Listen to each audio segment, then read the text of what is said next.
Hello everyone, this is your Anish academy वाले भैया and ये हमारा न्यू चैनल है for 9th and 10th specially focus for maths and science.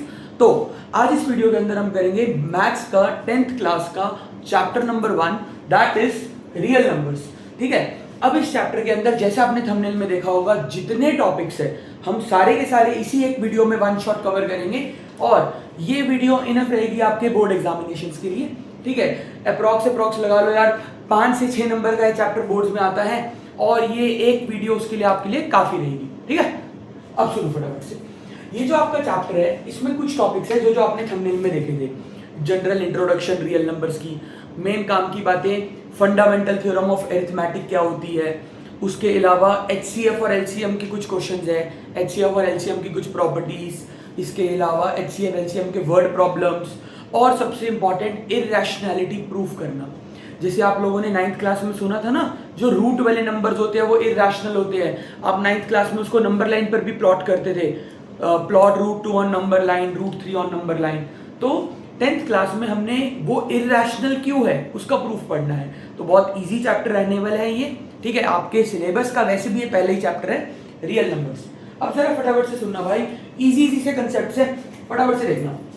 एक है इसका पहला concept, fundamental theorem, fundamental theorem of arithmetic, fundamental theorem of arithmetic.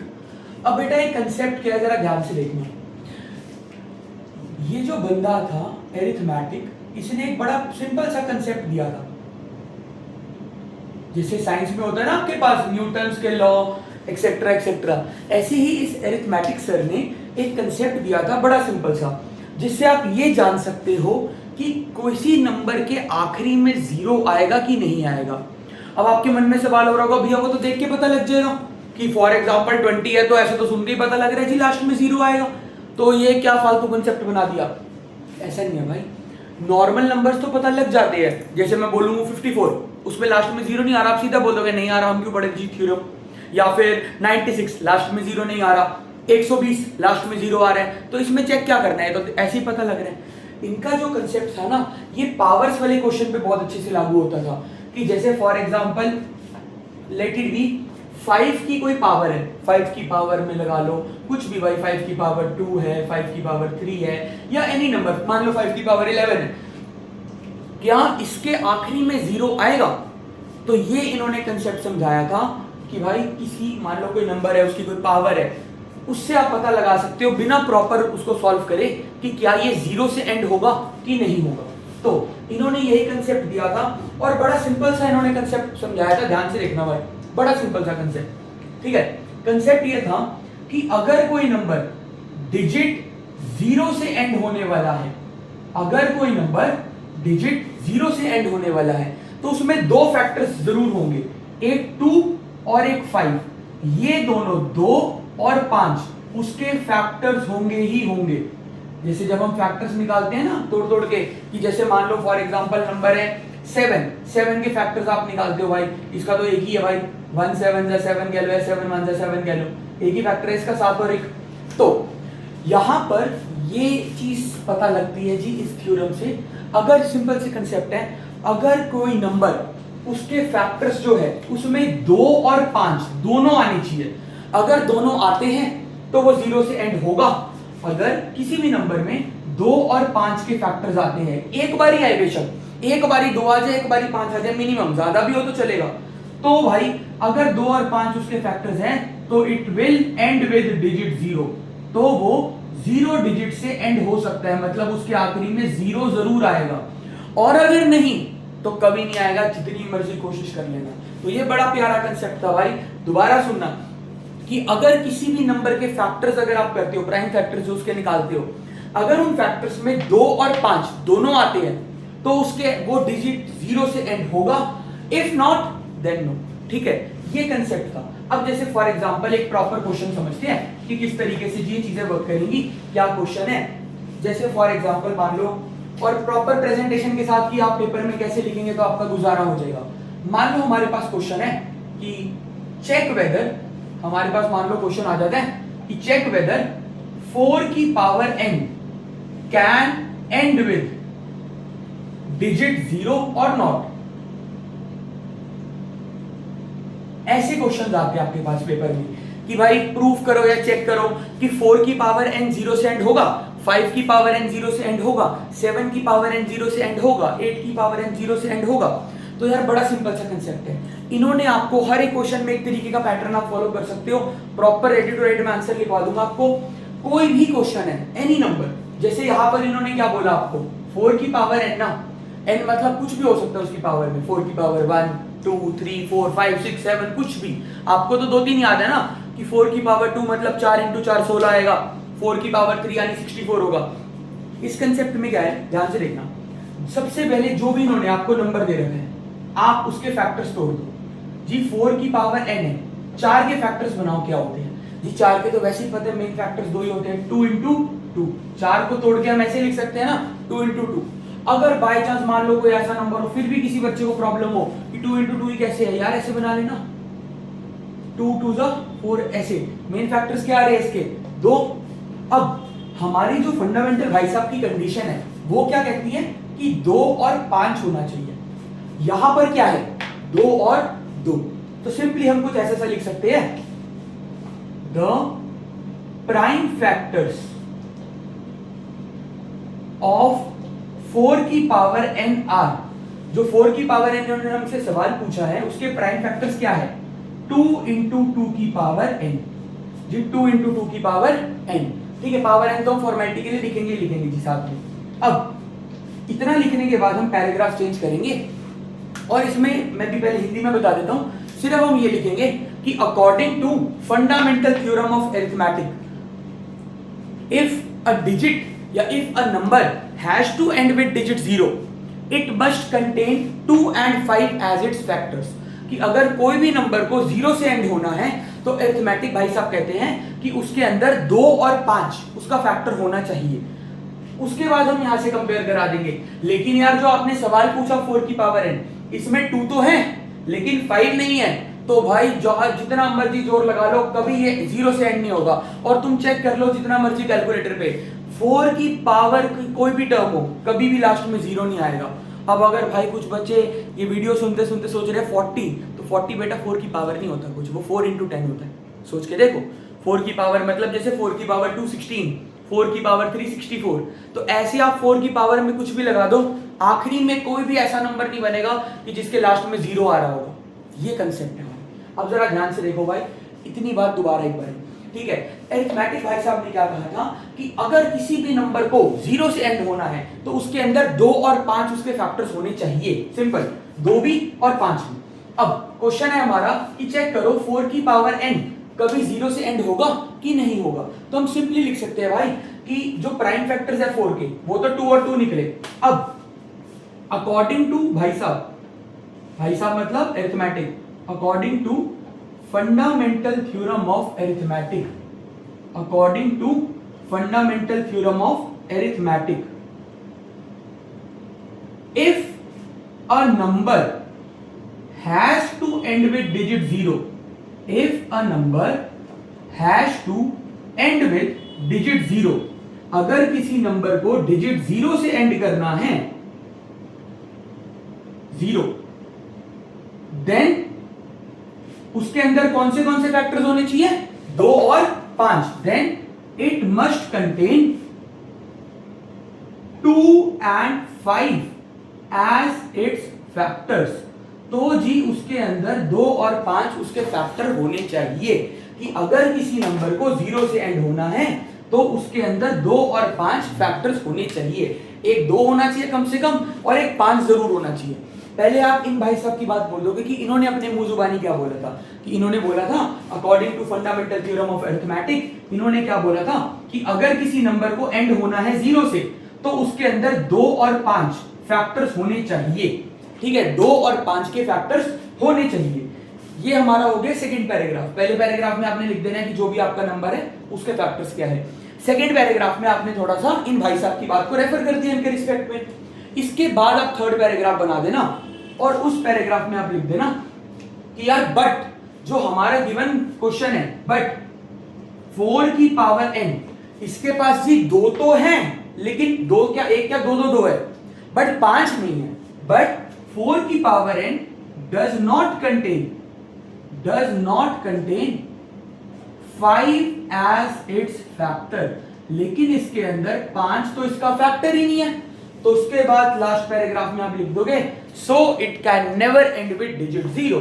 सो 4 की पावर की कोई भी टर्म हो, 4 की power n can never and with digit 0। खत्म, इतनी सी बात भाई। अब जो इसके क्वेश्चंस कैसे आते हैं भाई, देखो अगर आपके स्कूल के यूनिट टेस्ट वगैरह नॉर्मल टेस्ट है और उसमें 2-3 चैप्टर ही आ रहे हैं तो 2 नंबर में भी आपको क्वेश्चन दे देंगे वो। बाकी जैसे जैसे बोर्ड के पेपर आपके करीब आते रहेंगे ना, वहां पर ये एजर्शन रीजन बन के आएगा, एजर्शन रीजन 1 मार्क के रूप में, ठीक है। अब जैसे सिंपल सी बात, कुछ और ऐसे में क्वेश्चन आपको बता देता हूं। जैसे मान लो हमारे पास क्वेश्चन सेम आ सकता है, एनसीईआरटी का क्वेश्चन है कि क्या 6 की पावर n 0 से एंड करेगा। तो यार बड़ा सिंपल, अगर ऐसे ही बताना हो ना, ये तो हो गया सब्जेक्टिव। अगर ऐसे ही बताना हो 6 के फैक्टर्स निकाल लेना। 6 के फैक्टर क्या होते हैं, 2 और 3। अब 2 और 3 होते हैं, बट हमें क्या चाहिए 2 और 5। तो हम सिंपली भाई नहीं करेगा। 6 की पावर n कभी एंड करेगा 0 से, नहीं करेगा यार। 7 की पावर n करेगा, ये भी नहीं करेगा, ठीक है। 11 की पावर n करेगा, नो। 23 की पावर n करेगा, नो। 5 की पावर n करेगा, नो। 5 ही है इसमें फैक्टर, 2 तो नहीं है ना। ये चीज देखी जाती है भाई। तो ये कंसेप्ट क्या है, जरा फटाफट से शॉर्ट में क्विक सुन लो इसको जल्दी से। फंडामेंटल थ्योरम ऑफ अरिथमेटिक कहती है अगर किसी भी नंबर को 0 से एंड होना है, डिजिट 0 से, तो उसके अंदर 2 और 5 दोनों उसके फैक्टर्स होने चाहिए। अब हम अपने वाले क्वेश्चन को उससे कंपेयर करवा देंगे कि जी हमारे वाले क्वेश्चन में क्या है क्या नहीं है, ठीक है। जैसे मान लो फॉर एग्जांपल, इसको भी नोट कर लेना, रफली मैं बता रहा हूं। अगर इसकी जगह मेरे पास ये क्वेश्चन आया होता ना सब्जेक्टिव में कि चेक वेदर 6 की power n can and with digit 0 और नॉट, तो मैं सिंपली क्या करता, मैं 6 की पावर के फैक्टर्स बनाता। 6 के मेन फैक्टर्स क्या होते हैं, 2 और 3। मैं पहली लाइन लिख देता कि द प्राइम फैक्टर्स, जैसे यहां लिखा था ना, द प्राइम फैक्टर्स ऑफ 6 की पावर n आर 2 into 3 की पावर n, पहला पैराग्राफ। दूसरे पैराग्राफ में इन भाई साहब की बात बोल देते कि according to fundamental theorem of arithmetic if a number has to end with digit 0 it must contain 2 and 5 as its factor. अगर किसी भी नंबर को 0 से एंड होना है तो उसमें 2 और 5 भैया फैक्टर होने चाहिए।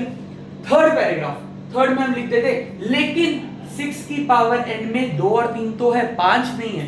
तो बट 6 की power n does not contain 5 as its factor, so आखिरी paragraph it can never end with digit 0।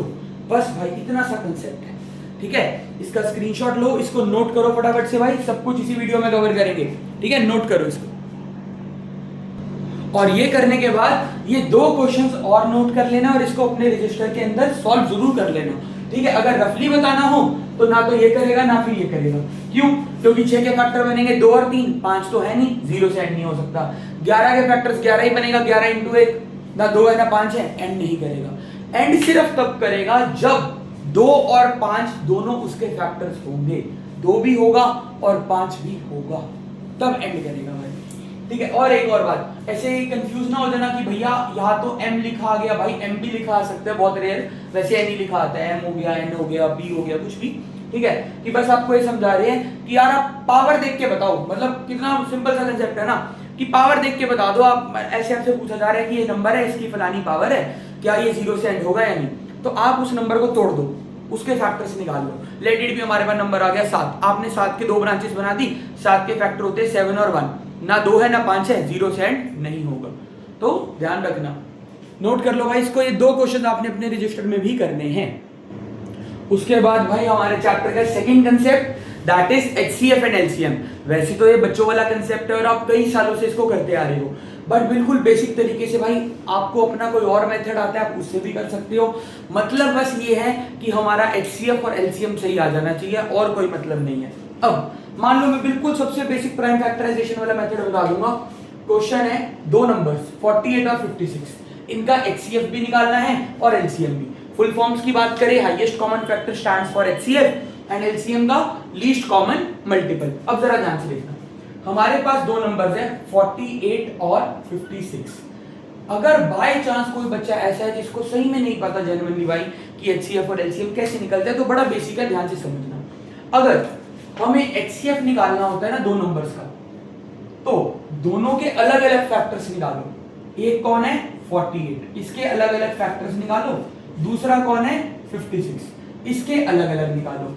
एक सिंपल बात ध्यान रखना भाई, एचसीएफ करते समय अलग अलग फैक्टर्स निकाले जाते हैं और एलसीएम करते समय एक साथ। अब जरा ध्यान से देखना जी, बिल्कुल छोटे छोटे फैक्टर्स निकालेंगे। 2 के टेबल में 48 किस पे आएगा 24 पे, 2 के टेबल में 24 किस पे आएगा 12 पे, 2 के टेबल में 12 किस पे आएगा 6 पे, 2 के टेबल में 6 किस पे आएगा 3 पे, 3 के टेबल में 3 किस पे आएगा 1 पे। बन गए फैक्टर भाई, खत्म। अब ऐसे ही 56 के 2 के टेबल में 56 आपका किस पे आएगा भाई, 2 के टेबल में 56 आपका आएगा 28 पे, ठीक है। और अगर बाय चांस ना भी पता हो यार, कोई बड़ा नंबर आ गया चेक कर लेना, बड़ी बात थोड़ी है। 56 डिवाइडेड बाय 2, 2 2 जा 4 और 2 8 जा 16, ठीक है। 2 के टेबल में 28 किस पे आएगा 14 पे, 2 के टेबल में 14 किस पे आएगा 7 पे, 7 के टेबल में 7 किस पे आएगा 1 पे। बन गए फैक्टर्स। अब एचसीएफ कैसे निकाला जाता है? एचसीएफ का बड़ा सिंपल कंसेप्ट है भाई। 48 को हम कैसे लिख सकते हैं? 48 के फैक्टर्स क्या बने 2 इंटू 2 इंटू 2 इंटू 2 इंटू 3। और 56 के क्या बने? 56 के बने 2 2 2 7, 2 इंटू 2 इंटू 2 इंटू 7। एचसीएफ का यार एक बार जरा गौर फरमाओ कि एचसीएफ की फुल फॉर्म क्या है? Highest common factor. कौन सा ऐसा फैक्टर है जो सबसे ज्यादा बार कॉमन आया? ठीक है, तो यार दोनों में कॉमन होना चाहिए। जैसे देखो ऊपर भी 2 है नीचे भी 2 है, ये देखो ऊपर भी है नीचे भी है, ये देखो एक और ऊपर भी है नीचे भी है, इसके अलावा और कोई नहीं भाई। क्योंकि ये देखो यहाँ 2 है, यहाँ नीचे और कोई 2 नहीं है, यहाँ 3 है नीचे 3 नहीं है, नीचे 7 है ऊपर 7 नहीं है। टोटल कितने आए भाई? 1 2 3। तो एचसीएफ क्या निकलेगा भाई? एक बारी 2 कॉमन आया, ये दूसरी बारी 2 कॉमन आया, ये तीसरी बारी 2 कॉमन आया, तो इसका एचसीएफ निकल के आएगा 2 2 जा 4 2 जा 8। बस ऐसे निकलता है भाई एचसीएफ। और एलसीएम कैसे निकलता है वो भी देख लो। एलसीएम के लिए क्या करना होता है आपने बेटा?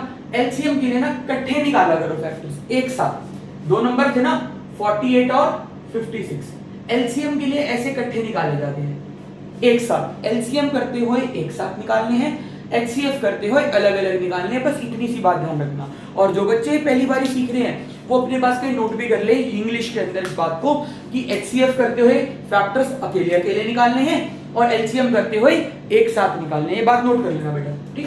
अब 2 के टेबल में 48 किस पे आएगा 24 पे, 56 कितने पे आएगा 28 पे। 2 के टेबल में 24 किस पे आएगा जी 12 पर, 28 आएगा 14 पर। 2 के टेबल में 12 आएगा 6 पर, 14 आएगा 7 पर। अभी 7 आना बंद हो जाएगा, 6 की बारी है।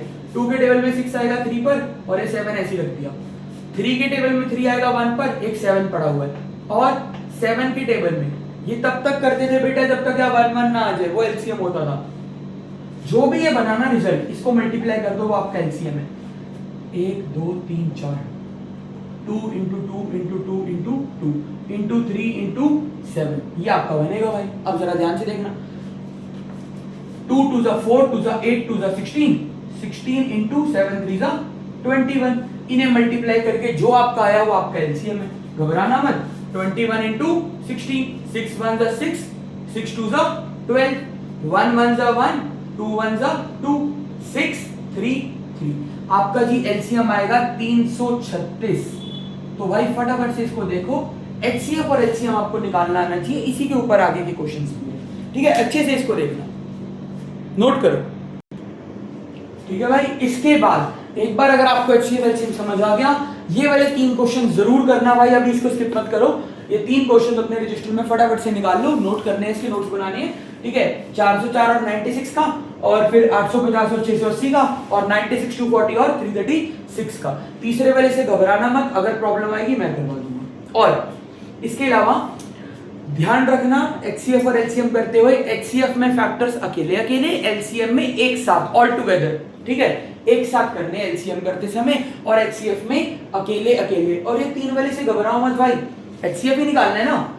एचसीएफ निकालते टाइम तीनों के अलग अलग 96 के फैक्टर्स बनाना, 240 के, 336 के, तीनों में जो कॉमन आ रहे होंगे उनको सर्कल करना और फिर लिखना। और एलसीएम में तो तीनों एक साथ ही आ जाएंगे भाई, सिंपल। ठीक है, तो ये बेसिक कंसेप्ट था एचसीएफ और एलसीएम का। और भी इसमें बहुत सारे ट्रिक्स और कंसेप्ट हैं। ये देखो भाई, इसके बाद property of HCF and LCM of two numbers. यार ये एक नंबर में बहुत बार आता है, आपके स्कूल एग्जाम्स भी जो सितंबर वगैरह में लेते होंगे ना, एक नंबर में बहुत बार इसका क्वेश्चन आ जाता है कि कोई दो नंबर हैं, उनके एचसीएफ और एलसीएम की क्या आपस में संबंध है, रिलेशनशिप क्या है उनका। सिंपल सा संबंध है भाई, एचसीएफ को अगर हम एलसीएम से मल्टीप्लाई करते हैं ना, तो वो दो नंबर्स के प्रोडक्ट के बराबर होते हैं, प्रोडक्ट ऑफ टू नंबर्स। ये बहुत इंपॉर्टेंट कंसेप्ट है एक नंबर के लिए, इसको अप्लाई भी करके देखते हैं। अभी मैंने तो फिलहाल एक ही क्वेश्चन करवाया था ना, उसी को उठा लेते हैं मान लो एग्जांपल के तौर पर। आपके जो दो नंबर्स थे, अभी जो मैंने क्वेश्चन खुद करवाया था, वो कौन से थे भाई? जो दो क्वेश्चंस थे, एक 48 और एक 56 ना, टू नंबर्स थे 48 एंड 56। ठीक है जी। और मान लो इनका हमें एचसीएफ गिवन था जी, इनका एचसीएफ, या फिर मान लो इनका एलसीएम हमें गिवन हो, क्या होगा भाई? दो नंबर्स में से या तो दो नंबर गिवन होंगे, एक एलसीएम गिवन होगा, आपको कह देंगे एचसीएफ निकालो, या फिर दो नंबर गिवन होंगे, एचसीएफ गिवन होगा, आपको कहेंगे एलसीएम निकालो, या फिर एचसीएफ और एलसीएम दोनों होंगे और एक नंबर होगा, आपको कह देंगे जी दूसरा नंबर निकालो। टोटल चार ही चीजों का तो फॉर्मूला है, दो नंबर, एक उनका एचसीएफ, एक उनका एलसीएम। जैसे अभी अभी हमने वाला क्वेश्चन करा था, तो इसी से चेक कर लेते हैं। मान लो क्वेश्चन में हमें गिवन है कि दो नंबर्स है 48 और 56 और हमें एलसीएम गिवन है। एलसीएम क्या आया था इसका? 336 ना, हाँ 336। और हमें क्वेश्चन बोल रहा है इसका एचसीएफ निकालो, इसका एचसीएफ निकालो। तो यार बड़ा सिंपल सा कंसेप्ट है, ध्यान से देखना। मान लो हमें दो नंबर दे दिए, एलसीएम दे दिया और एचसीएफ पूछ रहे। ये वाला फॉर्मूला बेटा टू नंबर्स के केस में ही अप्लाई होता है, तीन वाला अलग होता है, वो बाद में रिवीजन वगैरह के टाइम पर आएगा। सबसे ज्यादा यूज होने वाला यही फॉर्मूला है, दो नंबर में आता है। अब क्या करना है, दो मतलब टू मार्क करनी, दो नंबरों के लिए आता है ये। अब ध्यान से देखना भाई, हमें पता है we know HCF into LCM is equal to product of two numbers. दो नंबर्स कौन है? 48 और 56। उनका किसके बराबर होता है? सम के प्रोडक्ट के, प्रोडक्ट मतलब मल्टीप्लाई। अब इसके हिसाब से हमें क्या गिवन है भाई? HCF हमसे पूछा गया है, तो मैंने HCF की जगह HCF लिख दिया। LCM हमें इन्होंने गिवन करा दिया था 336 इज इक्वल टू 48 इंटू 56। बड़ा सिंपल है भाई, ये 336 या मल्टीप्लाई में यहाँ की क्या हो जाएगा? डिवाइड, तो 48 इंटू 56 डिवाइडेड बाय 336। अब प्रॉपर भाई मल्टीप्लाई ना कर देना, इतनी कटिंग हो रही है, इसकी कटिंग करो टकाटक, ठीक है? जहां आपसे कटिंग हो, मान लो आपको फॉर एग्जांपल 48 56 पता है, 336 नहीं पता, इतना तो पता है ना, 6 देख कर कि ये 2 पे कटेगा कहीं ना कहीं, कर लेना। 336 डिवाइडेड बाय 2, 2 1 जा 2, 2 6 जा 12, 2 8 जा 16, ये जाएगा 168 पर, 48 जाएगा 24 पर। अब तो पता लग रहा है भाई, 16 जाएगा 8 पर, 8 जाएगा 4 पर, ये जाएगा 12 पर। अभी भी कटिंग हो रही है, ठीक है? 12 7 जा 84 होता है वैसे तो भाई। अगर आपको 12 का टेबल यहाँ पर दिख जाए तो 12 7 जा 84, अगर ना दिखे तो फिर 2 2 पे काट लो। आप पे बच रहा है ऊपर 56, ये रहा, और नीचे 7, ये भी कटेगा, 7 8 जा 56। तो देखो कितनी प्यारी ट्रिक थी, बिना प्रॉपर फुल सॉल्व करे। अगर आपके पास टोटल 4 में से 3 चीजें होंगी ना भाई, तो चौथी चीज इस फॉर्मूले से आएगी। एक और मैं ऐसा क्वेश्चन करा दूंगा, टेंशन ना लो, इसको नोट करो फटाफट। ये देखो भाई, एक और क्वेश्चन मैं करवा देता हूं। हमें इस बारी क्या करवाया है, इन्होंने बोला दो नंबरों का HCF 170 है, उन्हीं दो नंबरों का LCM 3400 है, एक नंबर उनमें से जो है वो 850 है, दूसरा नंबर निकालो। तो यार बड़ा सिंपल सा संबंध है। संबंध क्या है इनका? अगर हम HCF को LCM से मल्टीप्लाई करते हैं तो वो दोनों नंबरों के प्रोडक्ट के बराबर होता है, product of two numbers. Product का मतलब होता है मल्टीप्लाई, यानी HCF into LCM is equal to first number into second number. अब जो जो चार, टोटल कितनी चीजें होगी यार? 1 2 3 4, इनमें से कोई 3 तो हमें गिवन ही है, देख लेते हैं। HCF की जगह क्या लिख देंगे हम? इस HCF की जगह क्या लिख देंगे? 170 इंटू इस LCM की जगह क्या लिख देंगे? 3400। पहला नंबर क्या है भाई साहब? 850, क्या बचा सेकंड नंबर, वो निकाल लेंगे, कौन सी बड़ी बात है। ये देखो ये 850 मल्टीप्लाई में यहाँ आगे क्या होएगा डिवाइड, तो 170 into 3400 divided by 850 is equal to second number. अब भाई आराम से कटिंग तो होगी, ये देखो एक जीरो से जीरो कट गया, सिंपल आपका। और 17 फाइव का क्या होता है जरा चेक करोगे, 17 फाइव का क्या होता है, 7 फाइव का 35, 5 वन जा 5, 6 7 8, यहां भी कटिंग हुई, 17 वन जा 17, 5 जा आपका सिर्फ और सिर्फ क्या रह गया 3400 डिवाइडेड बाय 5, यही आपका सेकंड नंबर है। भाई इसको मान लो आप उससे सीधा 5 पे कटिंग नहीं हो रही, डिवाइड करा लेना, 3400 डिवाइडेड बाय 5, 5 6 जा 30, यहां पर फंस भी सकते हो, वैसे देखते चलो 4, सीधा 400 उतारना, जब डबल जीरो होते हैं ना सीधा दोनों उतारा करो, और 5 8 जा 40 होता है ना, तो 5 80 जा 400, क्या आया second number is equal to 680, 680, और ये बिल्कुल ठीक है भाई, इस तरीके से इसकी वर्किंग होती है। ठीक है जी, अच्छे से इसको देखो, इसके नोट्स बनाओ जल्दी से। इसके बाद भाई अब थोड़ा सा पहले वर्ड प्रॉब्लम्स कर लेते हैं, क्योंकि वो एचसीएफ और एलसीएम के ऊपर ही है। अब जरा भाई ध्यान से सुनना, वर्ड प्रॉब्लम्स की ट्रिक क्या है। हमारे पास एक रियल लाइफ सिंपल सा क्वेश्चन गिवन होगा, जैसे कि फॉर एग्जांपल 200 क्रिकेटर्स हैं और 300 फुटबॉलर्स हैं, 250 बैडमिंटन प्लेयर्स हैं, इनको हमने होटल रूम्स में रुकवाना है टूर्नामेंट के लिए, तो बताओ कितने कमरे लगेंगे।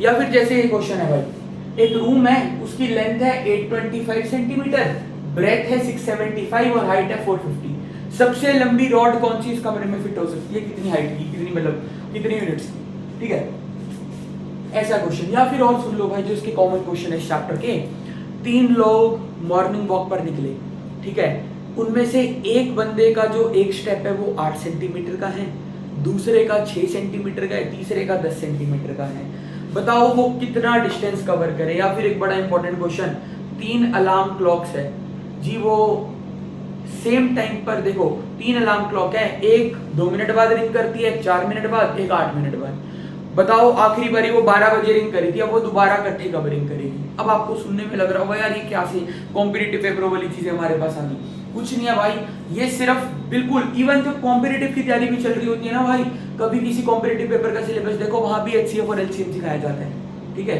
वहां पर भी, क्योंकि इनके सवाल, इनके जवाब सिंपल एचसीएफ और एलसीएम पे आते हैं, सिंपल कि आप एचसीएफ या एलसीएम इनका आंसर होता है।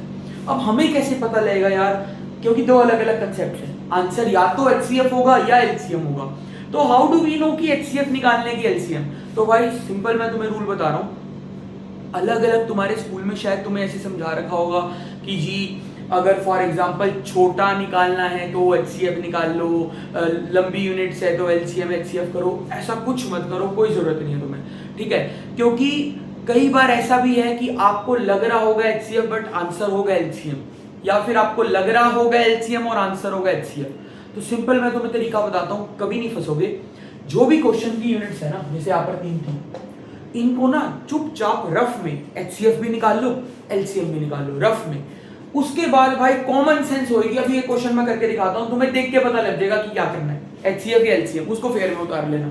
जैसे कि अभी मान लो कि ये रफ है, मान लो कि ये जो बोर्ड है ना ये रफ है, ये फेयर शीट नहीं है हमारी, हमारे को टोटल 3 चीजें दे रखी है इन्होंने, 825, 675 और 450। इसका रफ में एचसीएफ भी निकालो और एलसीएम भी निकालो भाई। ठीक है, पहले चलो मैं एलसीएम निकाल देता हूं इसका। एलसीएम में कैसे करते हैं, एक साथ 825, 675 और 450, इनका ना मैं रफ में एलसीएम निकाल देता हूं। एलसीएम में क्या एक साथ करना होता है, बाकी बचेगा, तो इसलिए एलसीएम में निकाल रहा हूं पहले। भाई तीनों 5 के टेबल पे जाएंगे, तो 5 825, अब आपको कौन सा एग्जैक्टली याद है तो कर लेते हैं यार, 825 डिवाइडेड बाय 5, 5 1 जा 5, 5 6 जा 30 और 5 5 जा 25 जी, ये गया 165 पर।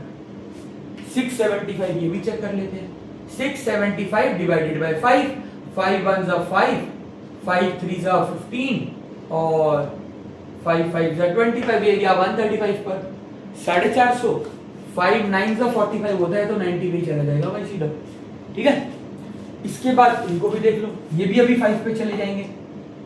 5 165, ठीक है बोल, 165 डिवाइडेड बाय 5, 5 3 जा 15, 5 3 जा 15, ये गया जी 33, 135 135, 5 2 जा 10, 5 7 जा 35, 27 और 90 जाएगा, 14 5 जा 90 होता है ना 14, इस तरीके से। अब 14 देख के वो है कि यार दो दो के फैक्टर लगा लो थोड़े, ये तो नहीं जाएगा, ये भी नहीं जाएगा, ये जाएगा 7 पर। अब 3 के देख लो, 3 के टेबल में 33 11 पे, 27 9 पे और एक 7 पड़ा रह गया। अब 3 के टेबल में 11 नहीं जाएगा, ये 3 पे जाएगा, ये 7, 3 के टेबल में 11 1 7, 7 के टेबल में ये हो गया, 11 के टेबल में 1 1 1 आ गया आखिरी में। ये आपका एलसीएम होगा भाई। अब एक बार अगर मैं अपने रफ में ही देखूं भाई एलसीएम क्या बन रहा है, 5 into 5 into 2 into 3 into 3 into 3 into 7 into 11, गिन लेना, 5 2 बार आ गया, 2 1 बार आ गया, 3 3 बार आ गया, 7 और 11। तो भाई देखते हैं जी, ये बनेगा आपका 5 2 जा 10, ठीक है 10 और 10 5 जा 50, 53 जा 150, 153 जा 450, 450 इंटू 7 3 जा 21 इंटू 11, भाई साहब ये बहुत बड़ा आंसर आएगा। मतलब ऐसा नहीं कि सोचो तो सही, 450, 21 और 11 को मल्टीप्लाई करोगे, मैं अभी रफ में कर रहा हूँ समझाने के लिए कर रहे, पेपर में तो इतना देख के आपको पता लग जाएगा कि आंसर नहीं होगा भाई। कमरे में इतनी बड़ी कौन सी रॉड घुसा दोगे भाई तुम, जिसकी लेंथ ब्रेथ और हाइट ही इतनी नहीं है। फिर भी चलो आपकी तसल्ली के लिए हम 21 और 11 को एक बार मल्टीप्लाई करते हैं, तो ये बनेगा 231 और एक बार 450 को, एक बार यार देखो इतने में ना बच्चे को हिट हो जाएगा कि 450 को 231 से जब मल्टीप्लाई करेंगे ना तो बहुत बड़ा नंबर आएगा भाई, वेरी बिग नंबर। और वो जो इतना बड़ा नंबर होगा ना, उतने सेंटीमीटर की रॉड इस कमरे में नहीं घुस सकती यार। जिस कमरे की डायमेंशन ही है कि भाई लंबाई में 825 सेंटीमीटर, चौड़ाई में 675 सेंटीमीटर और हाइट में 450 सेंटीमीटर, उसमें तुम ये क्या 6-7 डिजिट की रॉड घुसा दोगे। तो जब ये तो मैंने फिर भी आपको समझाने के लिए बता दिया, जब आप कर रहे होगे ना 2-4 जैसे क्वेश्चंस करोगे, आपको इतने से पता लग जाएगा कि भैया जो मर्जी हो एलसीएम इसका आंसर नहीं हो सकता। तो यार हमारे पास तो ऑप्शन ही तो है भाई, एचसीएफ और एलसीएम। एलसीएम इसका आंसर नहीं हो सकता तो क्या होगा, एचसीएफ, उसको फेयर में कर लेंगे भाई। तो ऐसे कर लिया करो, और वैसे भी वक्त के साथ साथ आपको अंदाजा ही हो जाएगा कि क्या करना है। अब आपको पता लग गया कि एचसीएफ करना है, तो फेयर में अपने पास लिखना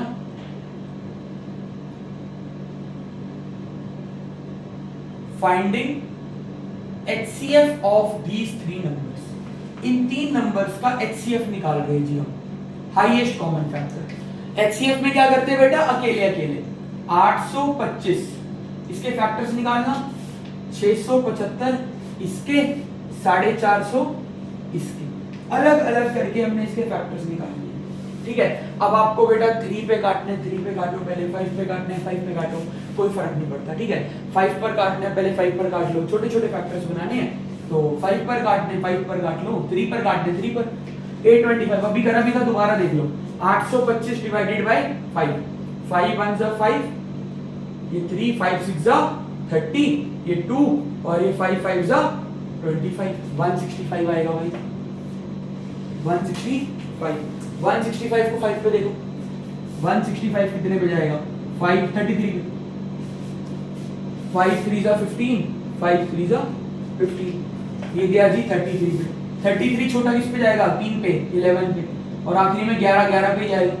आपके इसके फैक्टर्स आ गए। ऐसे ही आप 675 के निकाल लेना, 675 के फैक्टर्स निकालते हैं 675 के, 675 डिवाइडेड बाय 5, 5 1 जा 5 और 5 3 का बेटा 15 होता है और 5 5 जा 25, 5 और ये आपका 135। 135 को आगे चेक कर लेना 5 पे, 135 डिवाइडेड बाय 5, 5 2 जा 10, 5 7 जा 35, ये गया 27 पे, 27 किस पे जाएगा छोटे में, 3 पे, 3 9 जा 27, 3 3 जा 9, 3 1 जा 3, इसके भी आगे भाई। अब रही बात 450 की, तो 3 पे करना है 3 पे कर लेना, 5 पे करना है 5 पे कर लेना, आपकी इच्छा है भाई वो तो।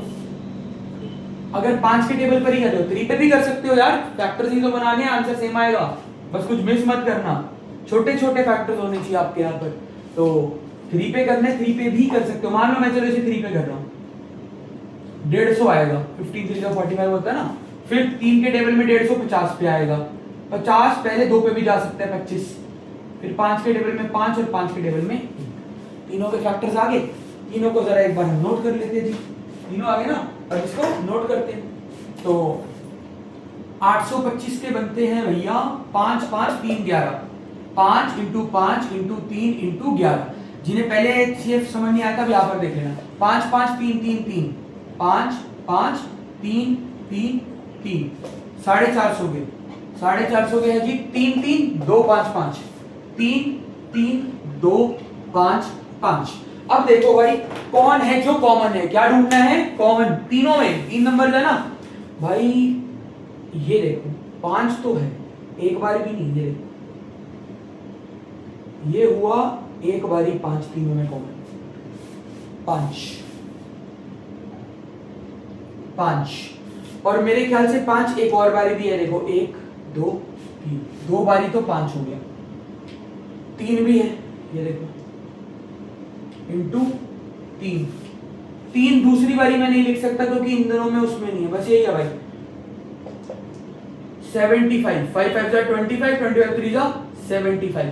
तो भाई ये थोड़ा तुक भी बनता है कि 75 सेंटीमीटर की रॉड जो है वो इस कमरे में घुस सकती है, क्योंकि भाई ये दैट मेक सेंस, ठीक है। अब जैसे यार मैं रफली आपको बता रहा हूँ, फॉर एग्जांपल जैसे मैं क्वेश्चन डिस्कस कर रहा था आपसे कि आपने मान लो टोटल कुछ 50 क्रिकेटर्स, 70 फुटबॉलर्स और 25 टेनिस के प्लेयर हैं, 50 70 120 और मतलब मोटा मोटी 150 प्लेयर्स हैं, उनको रूम्स में ठहरवाना है, क्या निकालोगे भाई, एलसीएम निकालोगे ना, जहां तक मुझे लगता है वो आएगा कुछ 1000 के आसपास पर, ठीक है। अब भाई 150 प्लेयरों को रुकवाने के लिए आप 700 कमरे रखोगे, मतलब सोच के देखो कि एक कमरे में उसकी आंख, एक में सर, एक में पैर, ऐसे रखोगे, या फिर क्या करोगे भाई, जो छोटा HCF आएगा वो मेक सेंस, इसमें एडजस्ट हो जाएगी।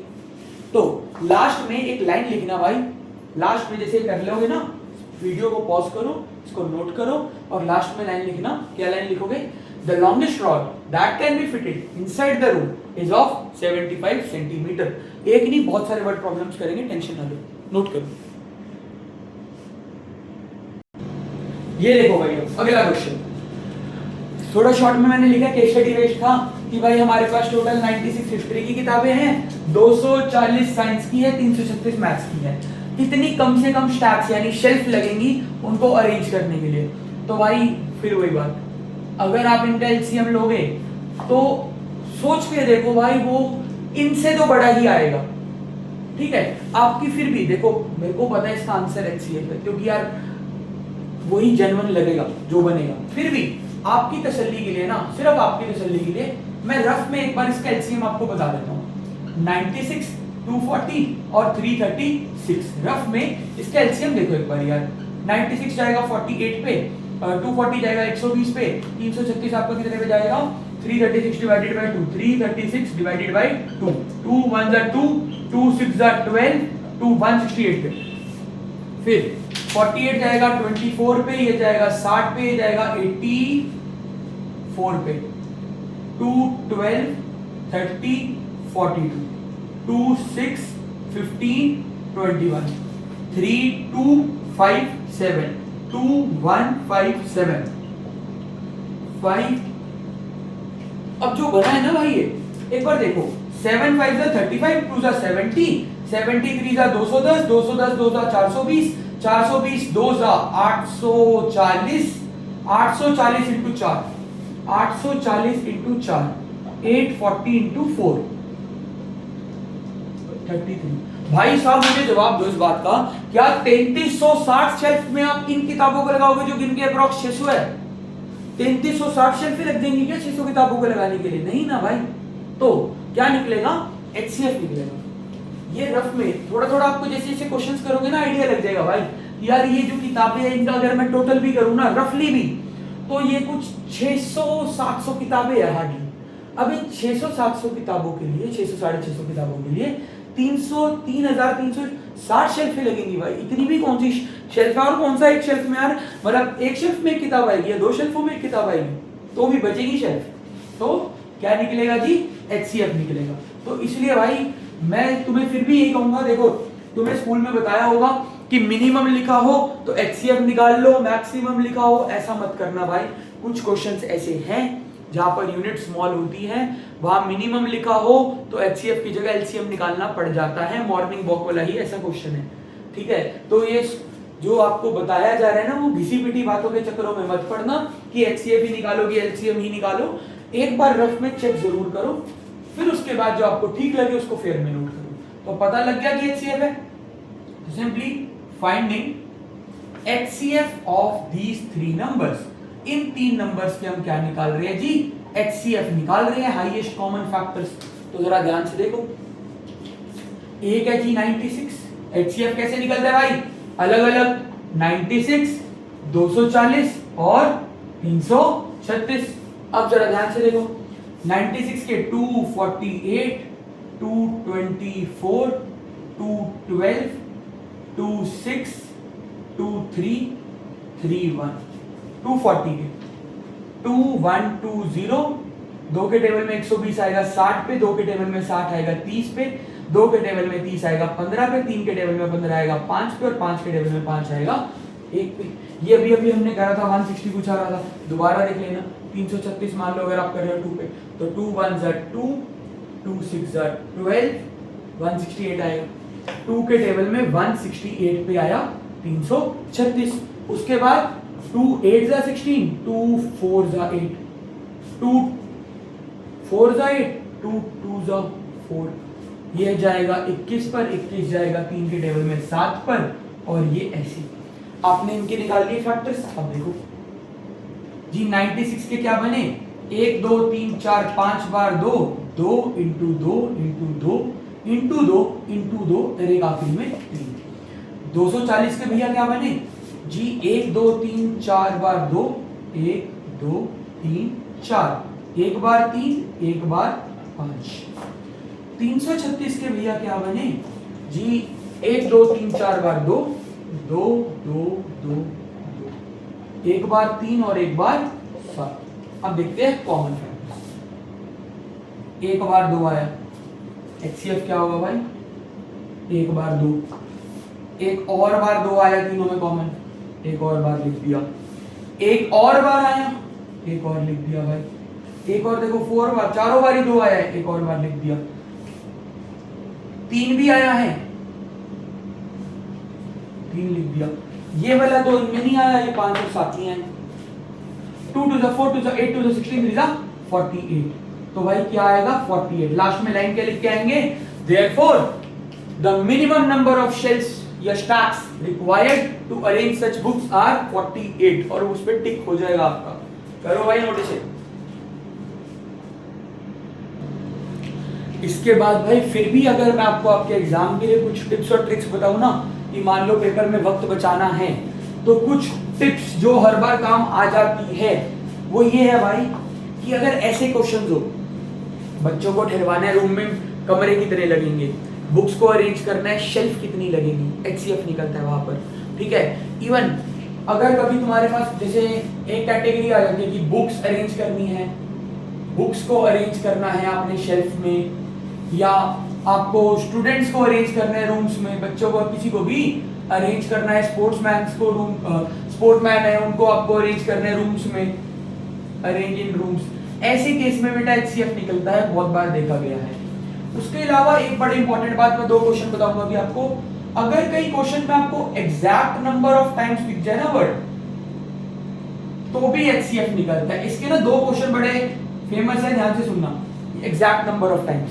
एक क्वेश्चन जहां तक मुझे ध्यान आ रहा है कुछ ऐसा था, एक दूध वाला है, देखा ना वो बाइक पे सुबह सुबह निकलते पी पी, इधर गाय का इधर भैंस का दूध रखा होता है उन्होंने, जो भी है, तो उसके पास दोनों तरफ कंटेनर्स होते हैं जिसमें मिल्क पड़ा होता है, और एक और उसके पास वो लीटर सा होता है, वो चम्मच सी जिसको डालते हैं उससे दूध बाहर निकलता है। तो क्वेश्चन एक ऐसा सा आता है, केस स्टडी बेस्ड के एक मिल्कमैन है, वो 2 तरह का दूध बेचता है। तो उसका एक पतीले में फॉर एग्जांपल 20 घरों में जाता होगा कुछ 50 लीटर दूध पड़ा हुआ है, दूसरे पतीले में 70 लीटर दूध पड़ा हुआ है। आप एक ऐसा कंटेनर बना के दो, कंटेनर बोलते हैं ना वो जो उसको डालते हैं वो उसमें, और वो एक प्रॉपर निकाल के एक आउंस डालते हैं जिसको आउंस बोलते हैं, ठीक है। देखा कभी किसी दूध वाले को, भाई उसके पास वो एक पड़ा नहीं होता, वो गिलासी सी बनी होती है, उसको डाल के वो लीटर डालता है, फिर थोड़ा तुम्हें देख रहे होते तो थोड़ा एक्स्ट्रा भी डाल देता है। वो कंटेनर बना के देना है जो दोनों को एग्जैक्ट नंबर ऑफ टाइम्स में मेजर कर पाए, कि कितने लीटर या मिलीलीटर का वो कंटेनर बनाए जो एग्जैक्ट नंबर ऑफ टाइम्स में मेजर कर पाए। एग्जैक्ट नंबर ऑफ टाइम्स मतलब कि फॉर एग्जांपल परफेक्टली उनसे कटे, परफेक्टली कटे इन द सेंस कि जैसे एक 40 लीटर वाला कंटेनर है, ठीक है, तो और एक 70 लीटर वाला है, तो ऐसा क्या निकाले, कितने यूनिट्स का वो कंटेनर बनाए कि वो दोनों को इक्वली इजीली मेजर कर पाए कि भाई इसके 2 सेट मारने उसके 3 सेट मारने। नहीं समझ आया, एक और क्वेश्चन सुन लो। रफली जैसे एक आ जाता है कि भाई ये एक रिफाइनरी वाला क्वेश्चन बहुत आता है पेपर में कि पता नहीं पेट्रोल डीजल वगैरह को मेजर करने के लिए एक कंटेनर बनाओ जो दोनों को इक्वली मेजर कर पाए। मैं ऐसा क्वेश्चन अभी करवा देता हूँ आपको, ठीक है। और एक भाई बड़ा फेमस और पुराना क्वेश्चन है, क्या कहते हैं, अलार्म क्लॉक्स वाला। अलार्म क्लॉक्स वाला जो क्वेश्चन है ना, अलार्म क्लॉक्स रिंग टुगेदर, कब वो एक साथ रिंग करेंगे, इसमें बेटा एलसीएम निकलता है, एलसीएम निकलता है इसके अंदर। वजह क्योंकि बेटा इन वाले क्वेश्चनों में ना हमें सेकंड्स दे रखे होते हैं, और सेकंड्स के अंदर बड़ा एलसीएम में क्या होता है, एलसीएम में बेटा बड़ा आंसर आता है। अगर सेकंड्स का बड़ा आंसर आ भी जाए तो कोई बहुत बड़ी तोप थोड़ी है। मैं बोल लूं 3600 सेकंड, 3600 सेकंड आपको लग रहा है बड़ा आंसर है, भाई सब सेकंड ही तो है। 3600 सेकंड होता ही क्या है, 3600 अपॉन 60 कर दो, उतने मिनट हो जाएंगे, 60 मिनट ही तो हुए, यानी 1 घंटा ही तो हुआ, कोई बहुत बड़ी बात थोड़ी निकली है। तो अलार्म क्लॉक्स वाला जो क्वेश्चन होता है ना, एक तो इसमें एलसीएम आता है, ये ध्यान रखना। और भाई एक मॉर्निंग वॉक वाले क्वेश्चन में भी अक्सर क्या निकलता है, मॉर्निंग वॉक वाला, वैसे तो आजकल ये थोड़ा बदलने लग गया है तो इसको ना लिखना। ये 3 बातें ध्यान रखना भाई, ये बहुत काम आएंगी आपकी, ये 3 बातें बहुत काम आएंगी, ये नोट कर लो अपने पास फटाफट से। और एक एग्जैक्ट नंबर ऑफ टाइम्स का मैं करवा देता हूँ, ठीक है। ये देखो भाई, यही रहा वो क्वेश्चन दूध वाला, ठीक है। अब ये जरा ध्यान से देखना है। दूधनाथ के पास 2 बर्तन है, ये थोड़ा यूनिट्स कम कर रखी है, यहाँ पर 2 बर्तन है, एक में 720 मिलीलीटर दूध है, एक में 405 मिलीलीटर दूध है, ठीक है। अब वेसल का मतलब क्या होता है भाई, बर्तन। अब वो कह रहे हैं एक ऐसा कंटेनर बताओ, उसकी कैपेसिटी बताओ जो मेजर कर सके दूध को दोनों बर्तनों के in exact number of times. अब बेटा देखो यहां पर फंस गया ना आपका स्कूल वाला लॉजिक। अब मे भी आपने सुना हो कि मैक्सिमम के केस में एलसीएम निकलता है, भाई ये सब चक्रों में मत पड़ो। एग्जैक्ट नंबर ऑफ टाइम्स जब आएगा ना, exact number of times HCF ही आएगा। इसका मतलब ये है भाई, इसको थोड़ा मैं बड़ी यूनिट्स के अंदर अभी जैसे बताया था दोबारा बता देता हूँ कि एक दूध वाला है, समझ लो वो बाइक पे सुबह सुबह निकल रहा है, उस पे दोनों तरफ बर्तन पड़े हुए हैं जिसके अंदर दूध है। वो जो उसका आउंस होता है जिससे वो दूध निकालता है ना दोनों उसमें से बर्तनों में से, उसकी कैपेसिटी बताओ कि एग्जैक्टली वो मेजर कर पाए कि यार ये इतने सेट चला गया, वो उतने सेट चला गया, कि इतने यूनिट्स मैंने ये वाला दे दिया, इतने यूनिट्स ये वाला दे दिया। तो सिंपल है भाई, अब तो पता ही है कि यार एग्जैक्ट नंबर ऑफ टाइम्स है तो एचसीएफ निकालेंगे। तो एचसीएफ ऑफ 720 और 405 हम निकालते हैं। एचसीएफ कैसे निकलता है भाई, अकेले अकेले 720 के फैक्टर निकालो, 2 36 2 72 2 180 2 90 2 45 3 15 3 5 5 1 आ गया। ऐसी बेटा 405 405 2, ये आपका 405 जाएगा, ये 2 पे तो नहीं 5 पे काटो इसको सीधा, 5 8 जा 40 5 1 जा 5 81 3 पे चला जाएगा यार, 3 पे, ठीक है। 27 3 जा क्या होता है, 7 3 जा 21, हाँ 27 3 जा 81 27 पे 3933331। चेक करते हैं भाई जी, 720 के फैक्टर्स निकल के आ रहे हैं। 1 2 3 4 बार 2, 1 2 3 4, 2 बार 3 1 बार 5, 2 बार 3 1 बार 5, 405 की क्या निकल रही है जी? 1 बार 5, 1 2 3 4 बार 3, 1 2 3 4। अब इसमें देखते हैं कॉमन। बहुत टाइम बाद क्वेश्चन ऐसा आया जिसमें 2 कॉमन नहीं है जी। ये 3 आया यहाँ पर 1 बार, ये 3 आया 2 बार, एक ये 5 और एक ये 5, इसके अलावा कुछ कॉमन नहीं है भाई। तो 5 1 बार और 2 बार 3, 5 3 15 3 45 ml। लास्ट में लाइन लिख दूंगा मैं कि भाई therefore the maximum capacity of a container that can measure the milk of each vessel in exact number of times is 45 ml। अब इसको मैं आपको प्रूफ कराता हूँ कि ये इसका मतलब क्या था। अब भाई इसका मतलब सिर्फ ये है कि ये ऐसा कंटेनर बना के दो जो एग्जैक्टली उसको पता हो कि अगर मैं उस 45 ml के इतने सेट्स मारूंगा तो ये वाला बर्तन खाली हो जाएगा, इतने सेट्स मारूंगा तो दूसरे वाला बर्तन खाली हो जाएगा। जरा भी चेक करा देते हैं आपको, ये देखना क्या आया था 45 ना। क्वेश्चन तो यही खत्म हो गया।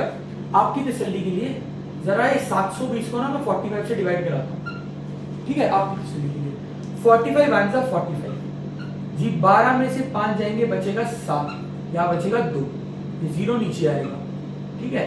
45 4 5 जा 24 6 जा 24, 45 6 जा देखना क्या होता है, 6 5 जा 30, 6 4 जा 24। हाँ भाई 6 जा। क्या आंसर आया इसका? 16। इसका मतलब अगर वो अपने ये 45 ml वाले आउंस के 16 सेट मारेगा ना तो 720 ml खत्म हो जाएगा।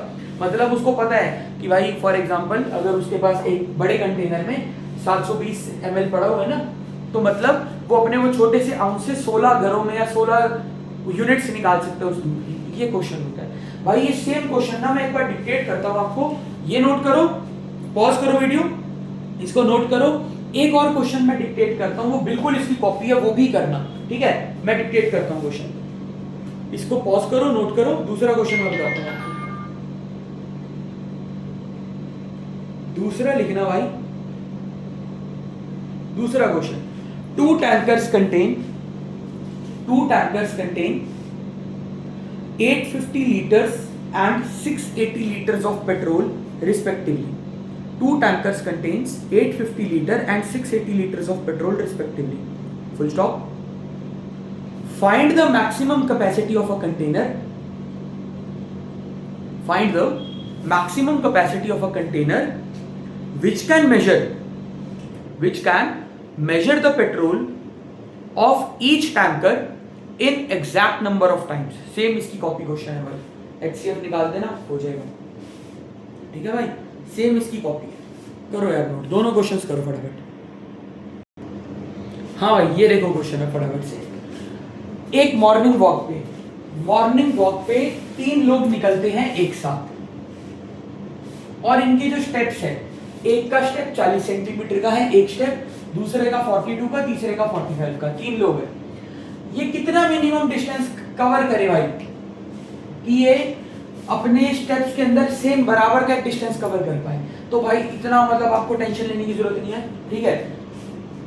2 चीजें पता है, HCF और LCM निकाल लो भाई। वैसे तो इसका आंसर आएगा LCM, वजह क्योंकि यार एक ट्रिक ये भी होती है, जैसे मैंने अभी आपको उसमें नहीं बताया था अलार्म क्लॉक में, कि अगर यूनिट्स बहुत छोटी हो, बहुत ही छोटी, बट और कुछ ऐसे exact number of time two वाला भी चक्कर नहीं है, तो LCM निकाला जा सकता है। फिर भी चलो कोई बात नहीं, मैं कह रहा छोड़ इस बात, हम इसका दोनों निकालते हैं, HCF भी LCM। तो एक बार ना रफ है, रफ हेडिंग डाल लेना, ये रफ में कर रहा हूँ मैं, कंपेयर नहीं है। एक बार का 40 के, 2 मिनट रुको, आप टेंशन ना लो, अभी लिख लेंगे। 5 8 जा 40, 2 4 जा 8, 2 2 जा 4, 2 1 जा 2, और 42 के जरा HCF निकालते हैं। 2 21 जा 3 7 जा 7 1 जा, और 45 का 3 15 जा 3 5 जा 5 1 जा। HCF देखो भाई, इसका HCF आ रहा है जो कॉमन है ना तीनों में, मुझे तो कॉमन कुछ खास दिख नहीं रहा है, कुछ गड़बड़ तो नहीं करी। 5 8 जा 40, 2 4 जा 8, 2 2 जा 4, 2 1 जा 2 42, 21 2 जा 42, 3 7 जा 7 1 जा, ठीक है जी। और 3 15 15, ठीक है भाई।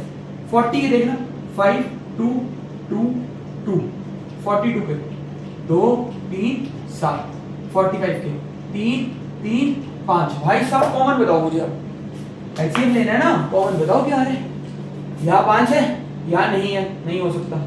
यहाँ दोनों में 2 है, इसमें नहीं है, छोड़ दो। इन दोनों में 3 है, उसमें नहीं है, छोड़ दो। नहीं निकलेगा भाई। एचसीएफ तो कुछ आएगा ही नहीं, कुछ कॉमन ही नहीं, इसका मतलब चले ही ना क्या है। एचसीएफ कुछ आया ही नहीं, इसका मतलब क्या, ये तीनों चले ही ना। तो फिर क्या निकलेगा भाई, मजबूरी एलसीएम। तो मजबूरी होगी ना, फिर क्या निकालोगे, एलसीएम ही निकालोगे। एचसीएफ तो आया ही नहीं, कुछ कॉमन ही नहीं बना उनमें, तो क्या निकलेगा जी, एलसीएम निकलेगा। तो एलसीएम ऑफ 40 42 एंड 45। एलसीएम बेटा कैसे निकलता है, एक साथ 40 42 45। 2 20 40 और गड़बड़ पक्का नहीं है, हाँ ठीक, 2 20 40 2 21 और ये तो जाएगा नहीं, 2 10 ये भी नहीं जाएगा, ये भी नहीं जाएगा। 2 5 5 के टेबल में 1 और ये भी जाएगा 9 पर। फिर 3 के टेबल में 7 3 ये निकलेगा भाई। अब अगर हम इसको चेक करें जरा फटाफट से देखना, आपका 5 2 10 2 20 2 40 3 120 3 120 3 360। एलसीएम निकलेगा 360 इंटू एक के साथ रहेगा, मल्टीप्लाई तो कराते हैं भाई।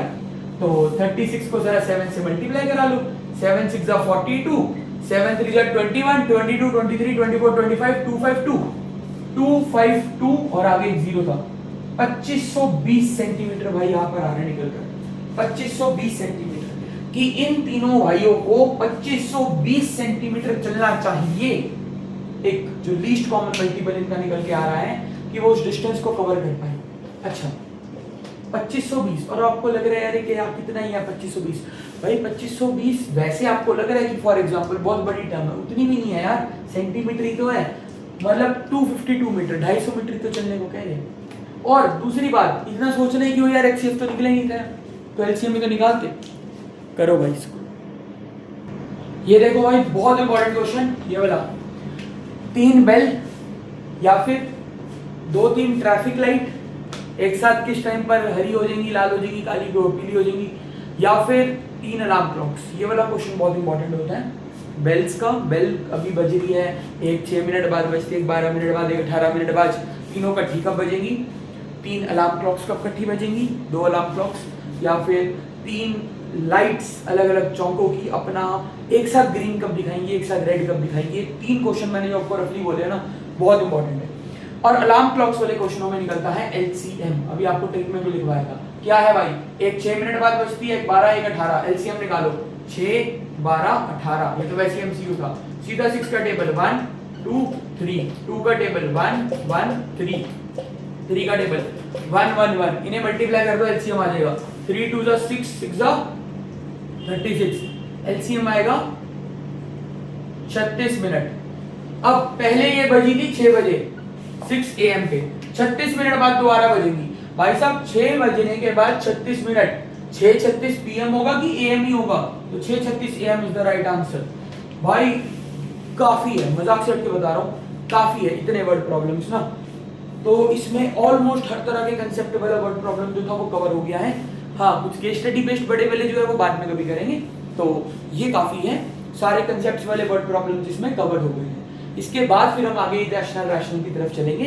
तो एक बारी भाई यहाँ तक की अप्रॉक्स 1 घंटे की जो वीडियो है इसको दोबारा जरूर देखिएगा, ठीक है। इसके बाद भाई चैप्टर में आगे चले तो इररेशनैलिटी प्रूफ कैसे करी जाती है वो नेक्स्ट टॉपिक है, ध्यान से देखना। हमारे सिलेबस में अभी जो इररेशनल वाले प्रूफ्स है ना वो कौन से हैं। हमारे पास एक कैटेगरी है सिंगल रूट को इररेशनल प्रूफ करना, सिंगल रूट। एग्जांपल के तौर पर क्वेश्चन आ जाएगा, prove that root 5 is an irrational number, root 7 is an irrational number, root 2 is an irrational number, root 3 is an irrational number, root 11 is an irrational number. अकेले root का। एक category हमारे पास है रूट प्लस नॉर्मल का combo, root plus normal का combo. कि एक रूट है और एक नॉर्मल नंबर है। एग्जाम्पल के तौर पर एक नॉर्मल नंबर हो गया 2 माइनस रूट 5, एग्जाम्पल के तौर पर रूट 3 प्लस 7, या फिर 2 रूट 5 प्लस 3। भाई ध्यान से देखो ना, एक रूट वाली टर्म होगी, एक नॉर्मल होगी, ठीक है। 3 रूट 11 माइनस 5, ठीक है, रूट 2 प्लस 3, ऐसे वाली कि एक जगह रूट है, दूसरे वाला नंबर थोड़ा नॉर्मल है। ये सबसे इजी कैटेगरी यही है। और थर्ड है double root, double root category, कि दोनों ही रूट्स हैं। एग्जाम्पल के तौर पर रूट 2 प्लस रूट 3 को इर्रेशनल प्रूफ करो, रूट 5 माइनस रूट 2 को करो, रूट 7 प्लस रूट 11 को करो, रूट 3 माइनस रूट 5 को करो, ऐसे वाले क्वेश्चंस। इसका फ्लोचार्ट जरूर बनाना। हमारे पास ये टोटल 3 कैटेगरीज है इर्रेशनैलिटी प्रूफ की, और उसके बाद ये खत्म हो जाएगा टॉपिक आपका, ठीक है। तो इसको जरा फटाफट से नोट करो इसको जल्दी से। भाई बड़ा इजी काम है, जरा ध्यान से देखना, ठीक है। अपनी एनर्जी मेंटेन करके रखो और जल्दी से देखो इसको। अब सबसे इजी कैटेगरी है, सबसे पहले प्रूफ करना है कि रूट 2 माइनस रूट 3 एक इर्रेशनल नंबर है। भाई एक क्वेश्चन समझ आ गया ना, तो बाकी सारे उस कैटेगरी के वैसे ही होंगे। अब इसको मैंने रूट प्लस नॉर्मल क्यों लिखा यार, एक नंबर रूट है, एक नंबर नॉर्मल है। इसकी ना कुछ फॉर्मेलिटी है जो करनी ही पड़ेगी आपको। जिसको भी, मतलब हम क्या करेंगे, मैं एक आपको पैटर्न बता देता हूँ। जिसको भी हमने इर्रेशनल प्रूफ करना है ना, पहले हम मान लेंगे कि नहीं भैया वो तो रैशनल है, थोड़े ड्रामेबाजी लिखेंगे कि नहीं जी हम तो मानते हैं इसको रैशनल है। थोड़ी देर बाद कुछ ना कुछ ऐसी परिस्थिति ले आएंगे जहां पर कह देंगे ओहो हमसे तो गलती होगी, हमने तो जो सपोज कर लिया वो गलत था, ऐसा तो हो ही नहीं सकता, हम ही बेवकूफ है, हमने जो सपोज करा वो गलत था, ये तो इर्रेशनल हो ही नहीं सकता, ये तो रैशनल हो ही नहीं सकता, ये तो इर्रेशनल है। तीनों तरह की कैटेगरीज ऐसी चलेंगी। सबसे पहले जिसको भी इर्रेशनल प्रूफ करना है ना, हम उसको कह देंगे नहीं भैया ये तो इर्रेशनल नहीं है, तो रैशनल नंबर है, ठीक है। अब जरा ध्यान से देखना करेंगे, हमें इसको इर्रेशनल प्रूफ करना है ना, सबसे पहले हम लिखेंगे let root 2 minus 3 be a rational number. अब जिन बच्चों को सही में यार जेन्युइनली नहीं पता कि रैशनल इर्रेशनल क्या होते हैं, ध्यान से देखना। रैशनल नंबर वो होते हैं जो फ्रैक्शन के फॉर्म में p अपॉन q के फॉर्म में एक्सप्रेस हो सकते हैं। तो अगर ये रैशनल नंबर है, सो मैं इसको लिख सकता हूं in the form of p upon q। और बेटा एक ना अभी सिर्फ इस कैटेगरी की एक लाइन याद रख लो, अगली कैटेगरी में आपको समझ आ जाएगा कि क्यों लिखवाएगी। Where p and q are को prime numbers and q is not equal to 0। अभी किसी बच्चे को लगे यार ये कोप्राइम क्या होता है, छोड़ो आगे की वीडियो नहीं देखनी हमने। जैसे अगली कैटेगरी स्टार्ट करेंगे ना, वहां पर पहले, क्योंकि यहाँ पर इस कैटेगरी में ना इसका ज्यादा रोल नहीं है, तो यार समझाने का मतलब भी नहीं है। जो सिंगल रूट की कैटेगरी है ना, वहां पर इसका रोल ज्यादा समझ आएगा, तो वहां पर इसको समझाएंगे थोड़ी देर बाद, ठीक है। फिलहाल के लिए बस मेरी बात मान के लाइन लिख लेना कि भाई जब भी, क्योंकि हमारे तीनों कैटेगरीज में ना हमने पहले 2 स्टेप्स तो करने हैं। कुछ भी अगर हमें रैशनल प्रूफ करने को बोल रहे हैं, हम कह देंगे लेट ये एक रैशनल नंबर है। अगर रैशनल है तो फ्रैक्शन के फॉर्म में p अपॉन q के फॉर्म में इसको लिखा जा सकता है। अब लिखा जा सकता है तो साथ में एक चीज लिखनी है कि जहां पर p और q को प्राइम नंबर्स है, क्या होते हैं अभी पढ़ेंगे भाई इस कैटेगरी के बाद, और q की वैल्यू 0 के बराबर नहीं। एक चीज तो चलो अभी मैं समझा सकता हूं आपको, क्योंकि इससे मतलब है इसका, q 0 के बराबर नहीं है। q 0 के बराबर क्यों नहीं है भाई, क्योंकि q है डिनोमिनेटर, और आज तक हमें मैथमेटिशियंस को ये नहीं पता किसी को भी कि अपॉन में 0 आए तो क्या होता है, वो तो उसको इन्फिनिटी लिख देते हैं भाई। एवरीबडी नो कि ऊपर अगर 0 आता है न्यूमरेटर में तो आंसर 0 है, बट डिनोमिनेटर में 0 अगर आता है तो किसी को नहीं पता भाई कि 5/0 क्या होता है, किसी को भी नहीं, उसको इन्फिनिटी या नॉट डिफाइंड लिखा जाता है। तो इसलिए कि जो डिनोमिनेटर है वो 0 नहीं। कोप्राइम की नहीं बात अगले क्वेश्चन में समझेंगे। अब ध्यान से देखना करना क्या है, यहां तक की बात बनी, रूट 2 माइनस 3 किसके बराबर है, p अपॉन q के। करना क्या है भाई, ध्यान से सुनना। हम क्या करेंगे यहाँ पर, स्मार्ट वर्क, मैंने जो तुम्हें बोला, हमने अपनी सपोजिशन को गलत मान लेना है। थोड़ी देर बाद कुछ ड्रामा सा करके कि यार हमसे जो लेट हो गया वो गलत हो गया, ये तो इर्रेशनल है, तो वो कैसे करेंगे, ध्यान से देखना। बड़ा सिंपल है, ध्यान से सुनना।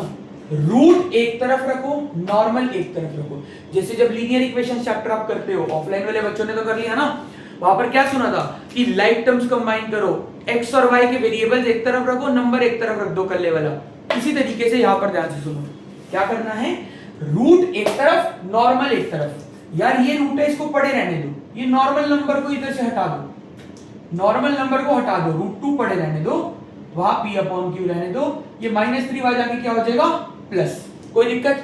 अब अगर रिफ्लेक्शन बढ़ रही है, देखो ये लो क्या करा यहां पर, ये माइनस नेगेटिव नंबर को इधर भेज दिया कि रूट एक तरफ हो गया, नॉर्मल एक तरफ हो गया।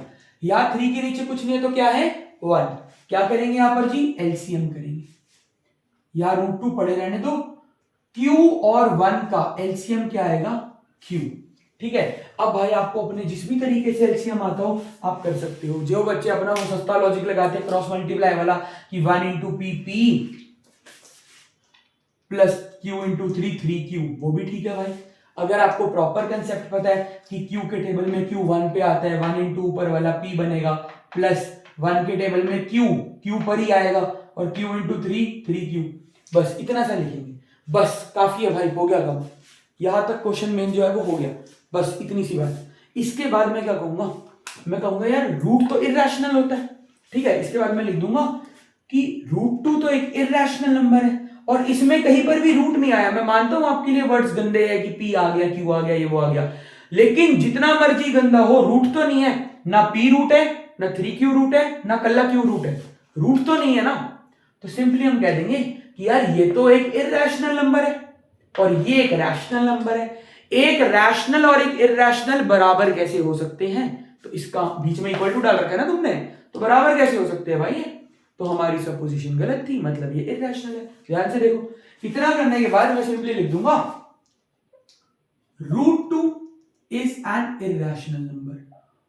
और अगर यही क्वेश्चन हमारे पास 4 मार्कर में आ जाता है, थोड़ा बड़ा क्वेश्चन आता है, तो वहां पर इसको अलग से प्रूफ भी कर देते हैं हम कि ये इरैशनल है। कैसे करेंगे भैया, अगला क्वेश्चन वही है कि कल्ले रूट को, सिंगल रूट को कैसे प्रूफ करना है। हम कह देंगे जी कल्ला रूट तो इरैशनल होता है, और जो ये है सारा ड्रामा p + 3q/q, ये एक रैशनल नंबर है, ये क्या है एक रैशनल नंबर। अब भैया एक रैशनल और इरैशनल बराबर कैसे हो सकता है, इतना लिखने के बाद मैं लिख दूंगा बट हाउ कैन, या simply but a rational number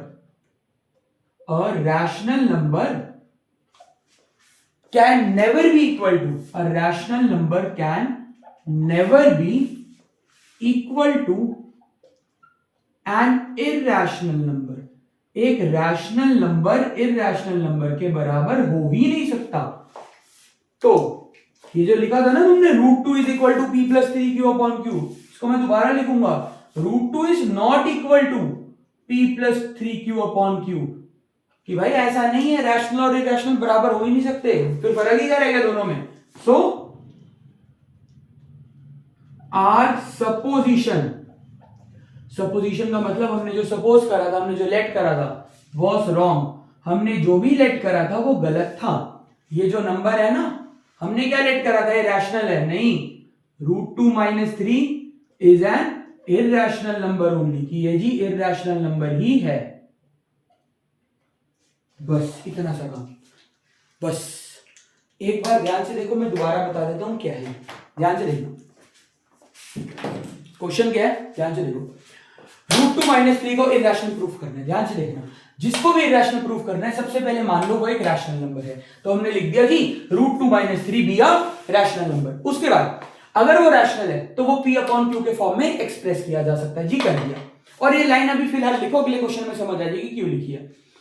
√2 - 3 p/q, ये माइनस का 3 इधर आके क्या हो गया प्लस, तो ये बना p/q + 3। फिर 3 के नीचे कुछ नहीं था तो 1 था, हमने एलसीएम सा लेके लिख दिया, बस इतने के बाद हम कह देंगे जी ये तो एक इरैशनल है और ये एक रैशनल नंबर है। एक इरैशनल और रैशनल नंबर कभी बराबर नहीं हो सकते, ठीक है, एक इरैशनल और रैशनल कभी बराबर नहीं हो सकते।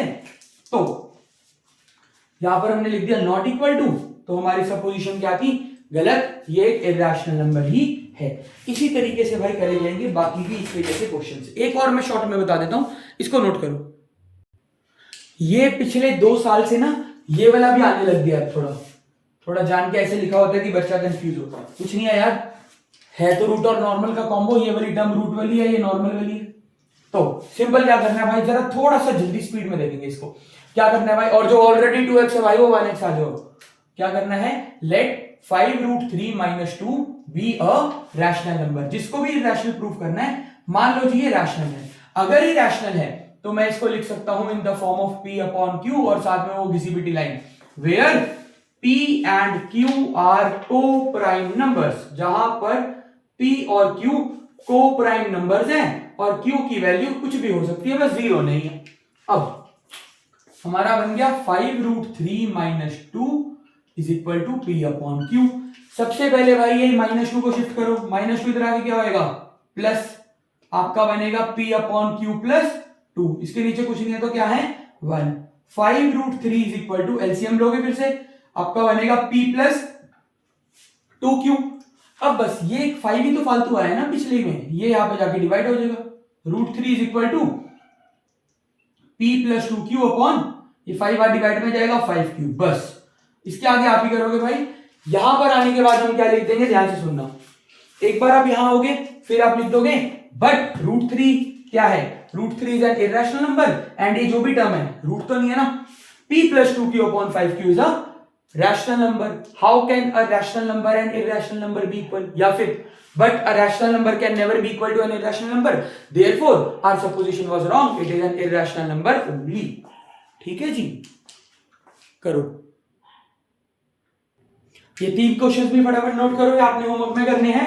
प्रूव दैट √3 - 5 इरेशनल, √7 - 21 to √5 - 3, तीनों आपने प्रूफ करने हैं बिल्कुल सेम तरीके से। ठीक है भाई, ये कैटेगरी होगी आपकी खत्म।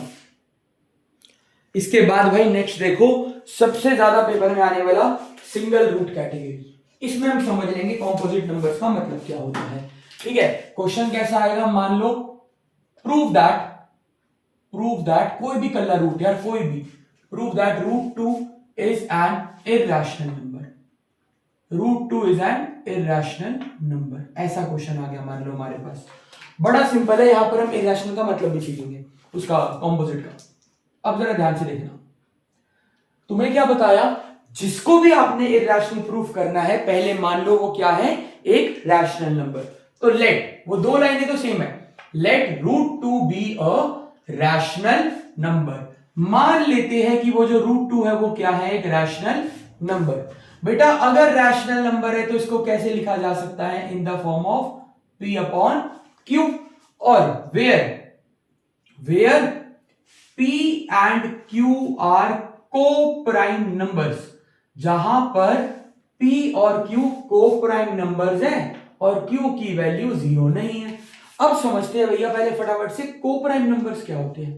को प्राइम अलग से भी लिख लेना अपने पास ना, को प्राइम नंबर्स, किन दो नंबर्स को को प्राइम कहा जाता है आपस में, the numbers which do not have any common factor are known as co-prime numbers।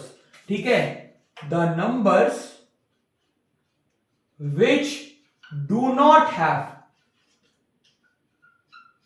any common factor, जिन नंबरों के बीच में कुछ कॉमन ही नहीं होता, एग्जाम्पल 2 और 3, आपस में 1 के अलावा कोई खास कॉमन फैक्टर नहीं है। बड़ा नंबर देख लो, चलो एग्जाम्पल 17 एंड 5, कुछ कॉमन है इनके अंदर।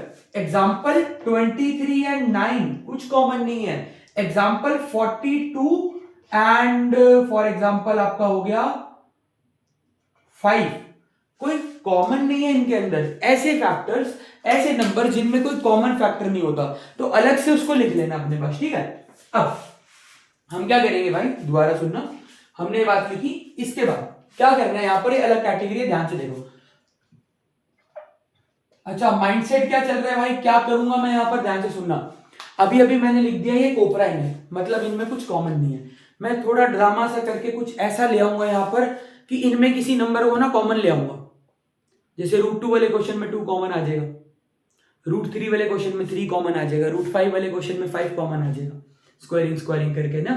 तो मेरा माइंडसेट क्या, मैं भी करूंगा क्या, अभी अभी मैंने लिखा है कि ये कोप्राइम नंबर है, क्योंकि देखो यार मुझे करना क्या है, मुझे यहाँ पर अपनी बात को झूठ प्रूफ करना है। मैंने बोला ये रैशनल नंबर है, मुझे उसको झूठ प्रूफ करके कह देना है नहीं जी ये तो इरैशनल है, यही मेरा क्वेश्चन है। तो अभी अभी मैंने लिखा है कि यार ये कोप्राइम नंबर्स है। कोप्राइम का मतलब इनके अंदर do not have any common factor, इनमें कुछ कॉमन नहीं है। अब मैं कुछ ना कुछ ऐसा करूंगा कि इनमें कोई नंबर कॉमन आ जाएगा और फिर कहूंगा ओहो हमने तो कोप्राइम माना था, या तो कॉमन आ गया मतलब हमने लेट ही गलत करा था, हम तो बेवकूफ है। तो इस तरीके से क्वेश्चन चलेगा। अब जरा ध्यान से देखना, नंबर पहली बात लाने के लिए क्या करेंगे, स्क्वायरिंग। और मैथ्स में स्क्वायरिंग एक तरफ नहीं होती बेटा, बहुत तरफ होती है, दोनों साइड स्क्वायरिंग करेंगे अगर हम, तो ये पड़ा हुआ है √2, ये पड़ा हुआ है p/q, ये बनेगा √2 का स्क्वायर, ये बनेगा p/q का होल स्क्वायर। √2 का जब मैं स्क्वायर करूंगा तो स्क्वायर से रूट कट जाएगा, बनेगा 2। यहां पर स्क्वायर p पे भी जाएगा q पर भी जाएगा, तो बनेगा p²/q²। कोई दिक्कत इसके अंदर भाई? और थोड़ा इसको आसान बनाने के लिए q² डिवाइड में है ना भाई, डिवाइड में है ना, इसको वहां भेज देते हैं, वहां जाके क्या होगा, मल्टीप्लाई। तो बनेगा बेटा 2q² = p²। अगर मैं इसको थोड़ा अच्छे से लिखूं ना, राइट साइड को पहले और लेफ्ट को बाद में, तो बना p² = 2q²। यहां तक की एक चीज देखो और यहां तक डाउट बताओ। अब इतना अगर मैंने काम ये कर लिया ना, इतना, तो मैं इसके बाद लिख सकता हूं भाई, अगर भी किसी भी नंबर की इक्वल टू में कोई नंबर आ रहा है ना, वो उसका फैक्टर होता है, क्योंकि यहाँ के डिवाइड होगा। तो यार p, q और 2 में नंबर कौन है आपके मतलब का, जो आपका दोस्त है जिसको आप जानते हो थोड़ा, 2 ना, तो लिख देना 2 is a factor of p। 2 जो है वो p का क्या है, फैक्टर। यहां तक की बात देखो फटाफट। इसके बाद 2 क्वेश्चन कराऊंगा मैं, कोई नहीं टेंशन ना लो, ठीक है। इसके बाद क्या करना है भाई, 2 आपने फैक्टर बना दिया p का, ये क्वेश्चन नंबर होगी 1। इसके बाद लेट, आगे क्या करना है, p को ही कुछ 2 की टर्म्स में लेट कर लेना, क्योंकि 2 का चल रहा है। तो p = 2n। हाँ मेरे को पता है भाई, ये सुनने में अजीब लग रहा होगा, ये क्या है भैया, ये तो मुश्किल होता जा रहा है। अभी ध्यान से देखो, 3 वाला अलग तरीके से होगा। अगर ये क्वेश्चन होता √3 का तो 3n करते, √5 का तो 5n करते, यही गिने चुने स्टेप से यही करने हैं। इतना करने के बाद मैं क्या करूंगा, p को लेट कर लूंगा, लेट p = 2n। अब p को लेट करा, इस वैल्यू को इक्वेशन 1 में पुट कर दो, put value of p in equation number 1। तो p² = 2q² थी ना इक्वेशन नंबर 1, या p की बेटा वैल्यू डालो। p की जगह मैं क्या लिख सकता हूं, 2n का होल स्क्वायर, क्योंकि p की जगह 2n लिख दिया, उसका स्क्वायर = 2q²। बेटा आमने सामने ना काट देना, पहले यहां स्क्वायर खोलना, 2 का स्क्वायर 4, n का स्क्वायर n² = 2q²। अब देखो आमने सामने क्या कट रहा है, 2 और 4, आपका बना 2n² = q²। थोड़ा इधर उधर करके लिखूं तो q² = 2n²। इतना काफी है मेरा क्वेश्चन फंसाने के लिए, काफी है। जरा ध्यान से देखना भाई, जब p² = 2q² आया, मतलब p² = 2 इंटू किसी का स्क्वायर, तो मैंने लिखा 2p का फैक्टर है। अब q² = 2 इंटू किसी का स्क्वायर आया है, तो अब मैं लिख सकता हूं भाई 2q का फैक्टर है। फंस गए? बस आपने क्या बोला था, ये तो कोप्राइम है, इनमें कोई कॉमन ही नहीं है, तो फिर 2 दोनों का फैक्टर कैसे हो सकता है भाई? अभी तुम कह रहे कि p और q कोप्राइम नंबर है, कोप्राइम मतलब इनमें कुछ कॉमन ही नहीं है। तो दोबारा सुनना भाई, जब p² = 2 इंटू किसी का स्क्वायर था, तो मैंने लिखा 2p का फैक्टर है। अब q² = 2 इंटू किसी का स्क्वायर है, तो मैं लिख सकता हूं 2 is a factor of q। बस इतना ही काफी है भाई। जब तुम बोल रहे हो कि यार ये कोप्राइम नंबर है, मतलब इनमें कॉमन ही नहीं है, तो 2 इन दोनों का फैक्टर कहां से आ गया भाई? But p and q were coprime numbers. भाई p और q तो कोप्राइम नंबर्स थे, p and q were coprime numbers. So how can 2 be a factor to both of them? किस तरीके से 2 उन दोनों का फैक्टर हो सकता है? सो हम कहेंगे आर सपोजिशन वॉज रॉन्ग, हमने जो लेट करा वो सब गलत था भैया। Our supposition was wrong, √2 is an, हमने क्या लेट करा था, रैशनल नहीं है भाई, is an irrational number only, hence proof, खत्म। अच्छे से देखो, नोट्स बनाओ, मैं एक और करा रहा हूं भाई, टेंशन ना लो, नोट बनाओ। ये देखो भाई अगला question, prove that √3 is an irrational number. तो कौन सी बड़ी बात है भाई, √3 के साथ कैसे चलेगा, बस वही जा 2n करा था वह 3n होगा और कुछ नहीं होगा भाई। सबसे पहले जिसको भी इरेशनल प्रूफ करना है हम मान लेंगे कि वो क्या है, एक रैशनल नंबर। लिखना है let √3 be a rational number. अगर ये रैशनल है तो मैं इसको लिख सकता हूं in the form of p upon q where, वो लाइन लिखनी जरूरी है ना भाई, तभी तो सपोजिशन फेल कराओगे। Where p and q are coprime numbers and q is not equal to 0। ये लिखना है। इसके बाद भाई √3 is equal to p upon q है ना, क्या बोला था, क्या कर देना, squaring both sides. Squaring both sides, जब बेटा हम स्क्वायरिंग करेंगे ये बनेगा √3 का होल स्क्वायर, ये बनेगा p अपॉन q का होल स्क्वायर। अब लेफ्ट साइड पर देखो, ये स्क्वायर और रूट कट जाएगा, आपका बनेगा 3, p का भी स्क्वायर और q का भी स्क्वायर। इसके बाद क्या था याद करो, ये डिवाइड वाला q आ जाके क्या हो जाएगा, मल्टीप्लाई। तो बना था 3q square is equal to p square. फिर मैंने इसको सीधा करके लिखवाया था कि p square is equal to 3q square. बस वहां पर 2 में था, यहां 3 में है। अब जरा ध्यान से देखो, दोबारा से सुनना बात, अगर मैं p स्क्वायर को 3 इंटू किसी का स्क्वायर लिख सकता हूं, इसका मतलब है कि ये 3 ना इसका फैक्टर है। 3 is a factor of p। बस इतनी बात लिख देनी। उसके बाद अगर 2 का क्वेश्चन होता है तो 2n लेट करने p को, 3 का होगा तो 3n। अभी आप होमवर्क में 5 7 करोगे तो 5n और 7n करना। इसके बाद मैं लिख दूंगा लेट p की वैल्यू, 3 का क्वेश्चन है ना √3 का, तो 3n, √5 होता तो 5n, √7 होता 7n, √11 होता 11n। तो p की जगह 3n में लेट कर रहा हूं। इसको पुट कर देना इक्वेशन 1 में, put value of p in equation number 1। Equation 1 बेटा क्या थी, p स्क्वायर, ये देखो ये ना, p square is equal to 3q square, या p की वैल्यू डाल दो। p की जगह हम लिख सकते हैं 3n का whole square is equal to 3q square.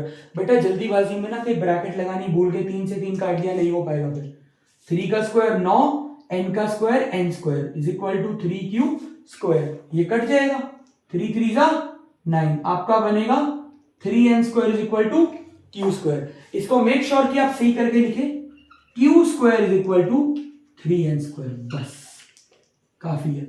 ये देखो जब इक्वेशन 1 देखो, जब p square is equal to 3 into किसी का स्क्वायर आया था तो मैंने लिखा 3p का फैक्टर है। अब q square is equal to 3 into किसी का स्क्वायर आया तो मैं लिख सकता हूं 3q का भी फैक्टर है।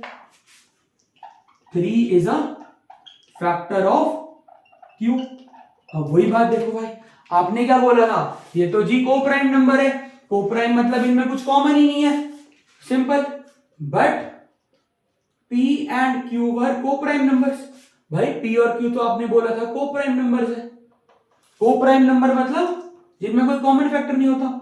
सो हाउ कैन, कॉमन आ गया ना 3 यहां पर, how can 3 be their common factor.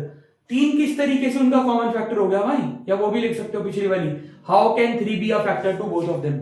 सो आगे वही line, our supposition was wrong, therefore √3 is an irrational number. इसके बाद होमवर्क में √7, √11, √13, √5 चारों क्वेश्चंस करने हैं आपने, चारों करो भाई नोट। ये देखो भाई लास्ट कैटेगरी, लास्ट कैटेगरी क्या है, डबल रूट वाली, और इरेशनैलिटी भी खत्म हो जाएगी और आपका चैप्टर एंड हो जाएगा यहां पर मेन। अब क्वेश्चन है, देखो देख के पता लग रहा है डबल रूट ही तो है, और क्या है, ये भी रूट ये भी रूट। बेटा इसमें काम ना अभी पहली कैटेगरी जैसे ही करेंगे, बस थोड़ी सी मेहनत ज्यादा लगेगी और कुछ नहीं। सबसे पहले तो या फैक्टरों वाला हार्ड ड्रामा नहीं है कोई, जैसे कैटेगरी 1 कर रहे थे ना वैसे से ही करना है, बस थोड़ी ज्यादा मेहनत। सबसे पहले जिसको भी इरेशनल प्रूफ करना है उसको क्या लेट कर लेते हैं कि ये क्या है, एक रैशनल नंबर है जी। क्या है, एक रैशनल नंबर। अब अगर ये रैशनल है तो हम इसको लिख सकते हैं in the form of p upon q, where p and, ये तो लिखनी है ना भाई बात, where p and q are co-prime numbers and q is not equal to 0। ये तो लिखनी है बात आपने, बेसिक है भाई, ये लिखनी है। अब इतना करने के बाद काम की बात ये √3 माइनस √2 P अपॉन Q। यार जो पहली कैटेगरी थी ना, वहां तो मैं आपको बोलने लायक था कि यार जो रूट है उसको एक तरफ रखो, जो नॉन रूट है उसको भगा दो। ये तो दोनों ही नॉन रूट है, मतलब दोनों के दोनों ही रूट वाले, सॉरी। तो यहां पर क्या करो, अपनी पसंद से किसी एक को उधर भेज दो, जैसे माइनस की टर्म में इसी को भेज दो, √3 वहां बनेगा P अपॉन Q, वो माइनस √2 उधर जाके क्या हो जाएगा प्लस। अब यार अब ना मैं फर्स्ट कैटेगरी वाली कहानी कर नहीं सकता इतने में, वहां तो इतने में काम बन जाता था, एलसीएम लेना होता था। और यहां ना यार कर नहीं सकते, क्योंकि वहां भी रूट है यहां भी रूट है, अभी तो दोनों साइड ही इररेशनल्स है। रूट भगाने का क्या हल है, मच्छर भगाने के लिए मॉर्टिन, रूट भगाने के लिए स्क्वायरिंग, ध्यान रखना। तो squaring both sides, squaring both sides, ये बन जाएगा बेटा √3 का होल स्क्वायर, ये बनेगा P अपॉन Q प्लस √2 का होल स्क्वायर। यहां पर इस साइड पर तो स्क्वायर से रूट कट जाएगा, तो 3 is equal to P upon Q plus √2 का होल स्क्वायर, ये बनेगा भाई। कुछ बच्चों को मैंने देखा वो ना यहां पर ही छोड़ देते हैं कि यार यहाँ √2 है, ये रैशनल वो रैशनल इक्वल नहीं हो सकते। भाई कुछ ही टीचर्स नंबर देंगे, हर कोई नंबर नहीं देगा उसके।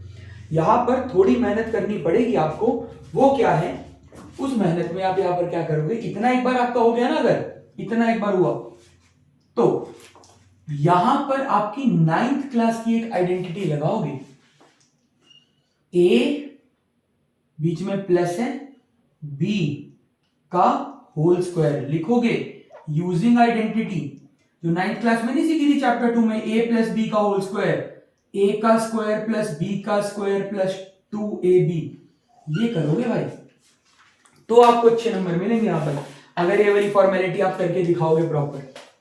दोबारा देखना, वो लास्ट टर्म क्या आई थी 3, इधर आया P अपॉन Q प्लस √2 का होल स्क्वायर,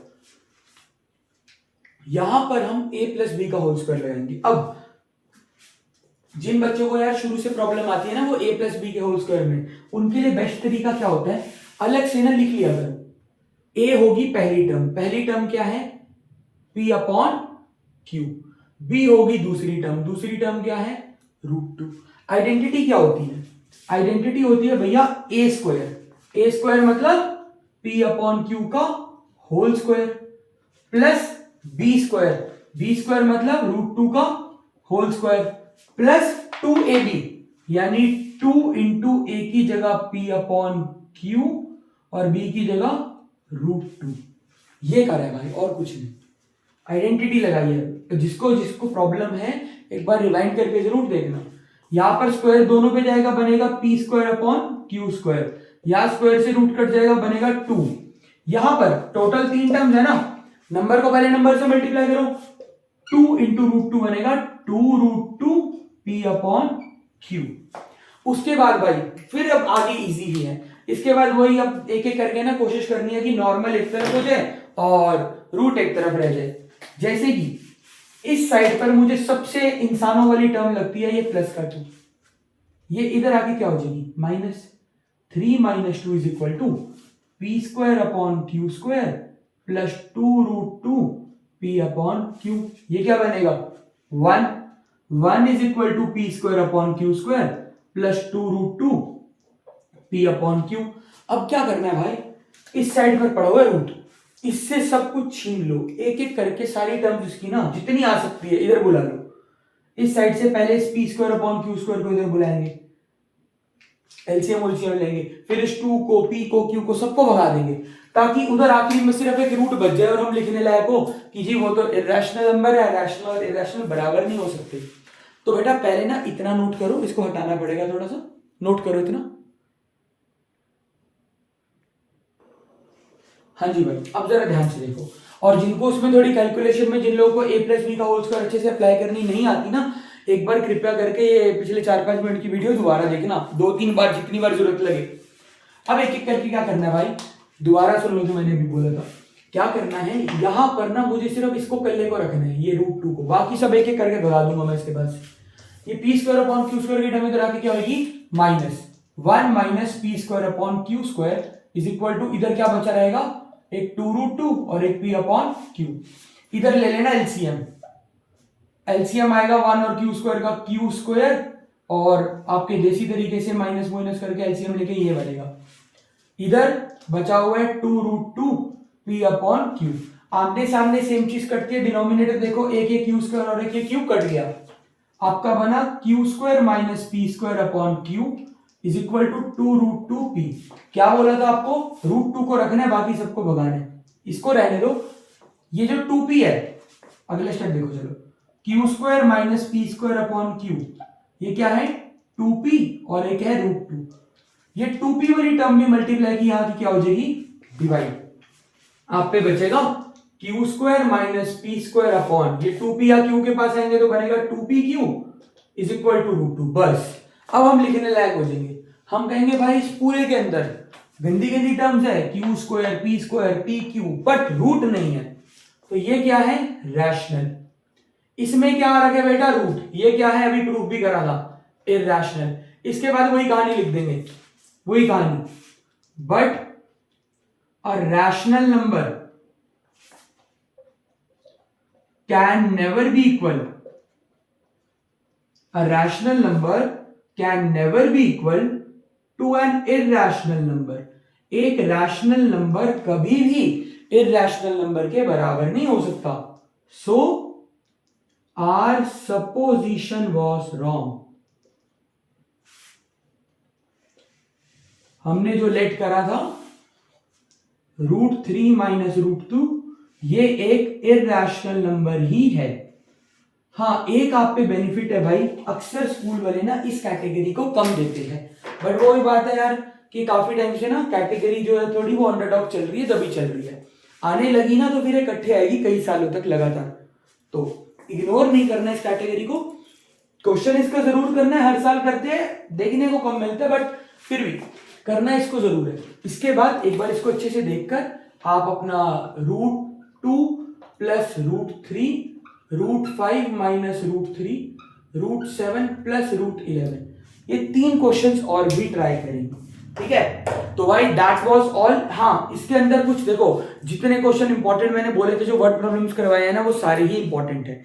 अब आगे की बात, इसके अंदर ये अप्रॉक्स 1.5 घंटे की वीडियो है, मेन सारे टॉपिक्स कवर हो गए हैं। ऑब्जेक्टिव की यार देखो, फैक्ट वाली बात है, ऑब्जेक्टिव की कोई लिमिट नहीं है, तो हम एक और वीडियो शूट करेंगे, that will be a shorter one, सिर्फ और सिर्फ ऑब्जेक्टिव एक एक नंबर के क्वेश्चंस के लिए, जो आपके आगे भी बहुत काम आएंगी, ठीक है। इसके अंदर वैसे सारे इंपॉर्टेंट क्वेश्चंस और सब्जेक्टिव क्वेश्चंस कवर्ड हो गए, आपके जो कंसेप्ट बिल्डर्स थे। बाकी एक अलग वीडियो शूट करेंगे स्पेशली फॉर 1 मार्कर क्वेश्चंस, जो एमसीक्यू कहीं से भी आके आपको फंसा देता है, ठीक है, या केस स्टडी के पार्ट्स हो गए कहीं ना कहीं एमसीक्यू वाले, उसकी एक अलग वीडियो भी शूट करेंगे। बाकी कंसेप्ट्स इस वीडियो में, जो चैप्टर के कंसेप्ट्स है, वो सारे इंपॉर्टेंट वर्ड प्रॉब्लम्स के साथ यहाँ पर कवर हो चुके हैं। चैप्टर यही है आपका, ठीक है भाई, दैट वाज ऑल। और ये आपको बता दिया भाई, ये आपका न्यू चैनल है, इसके ऊपर सारी 9th और 10th फोकस्ड वीडियोस ही आएंगी। Thank you. ओके।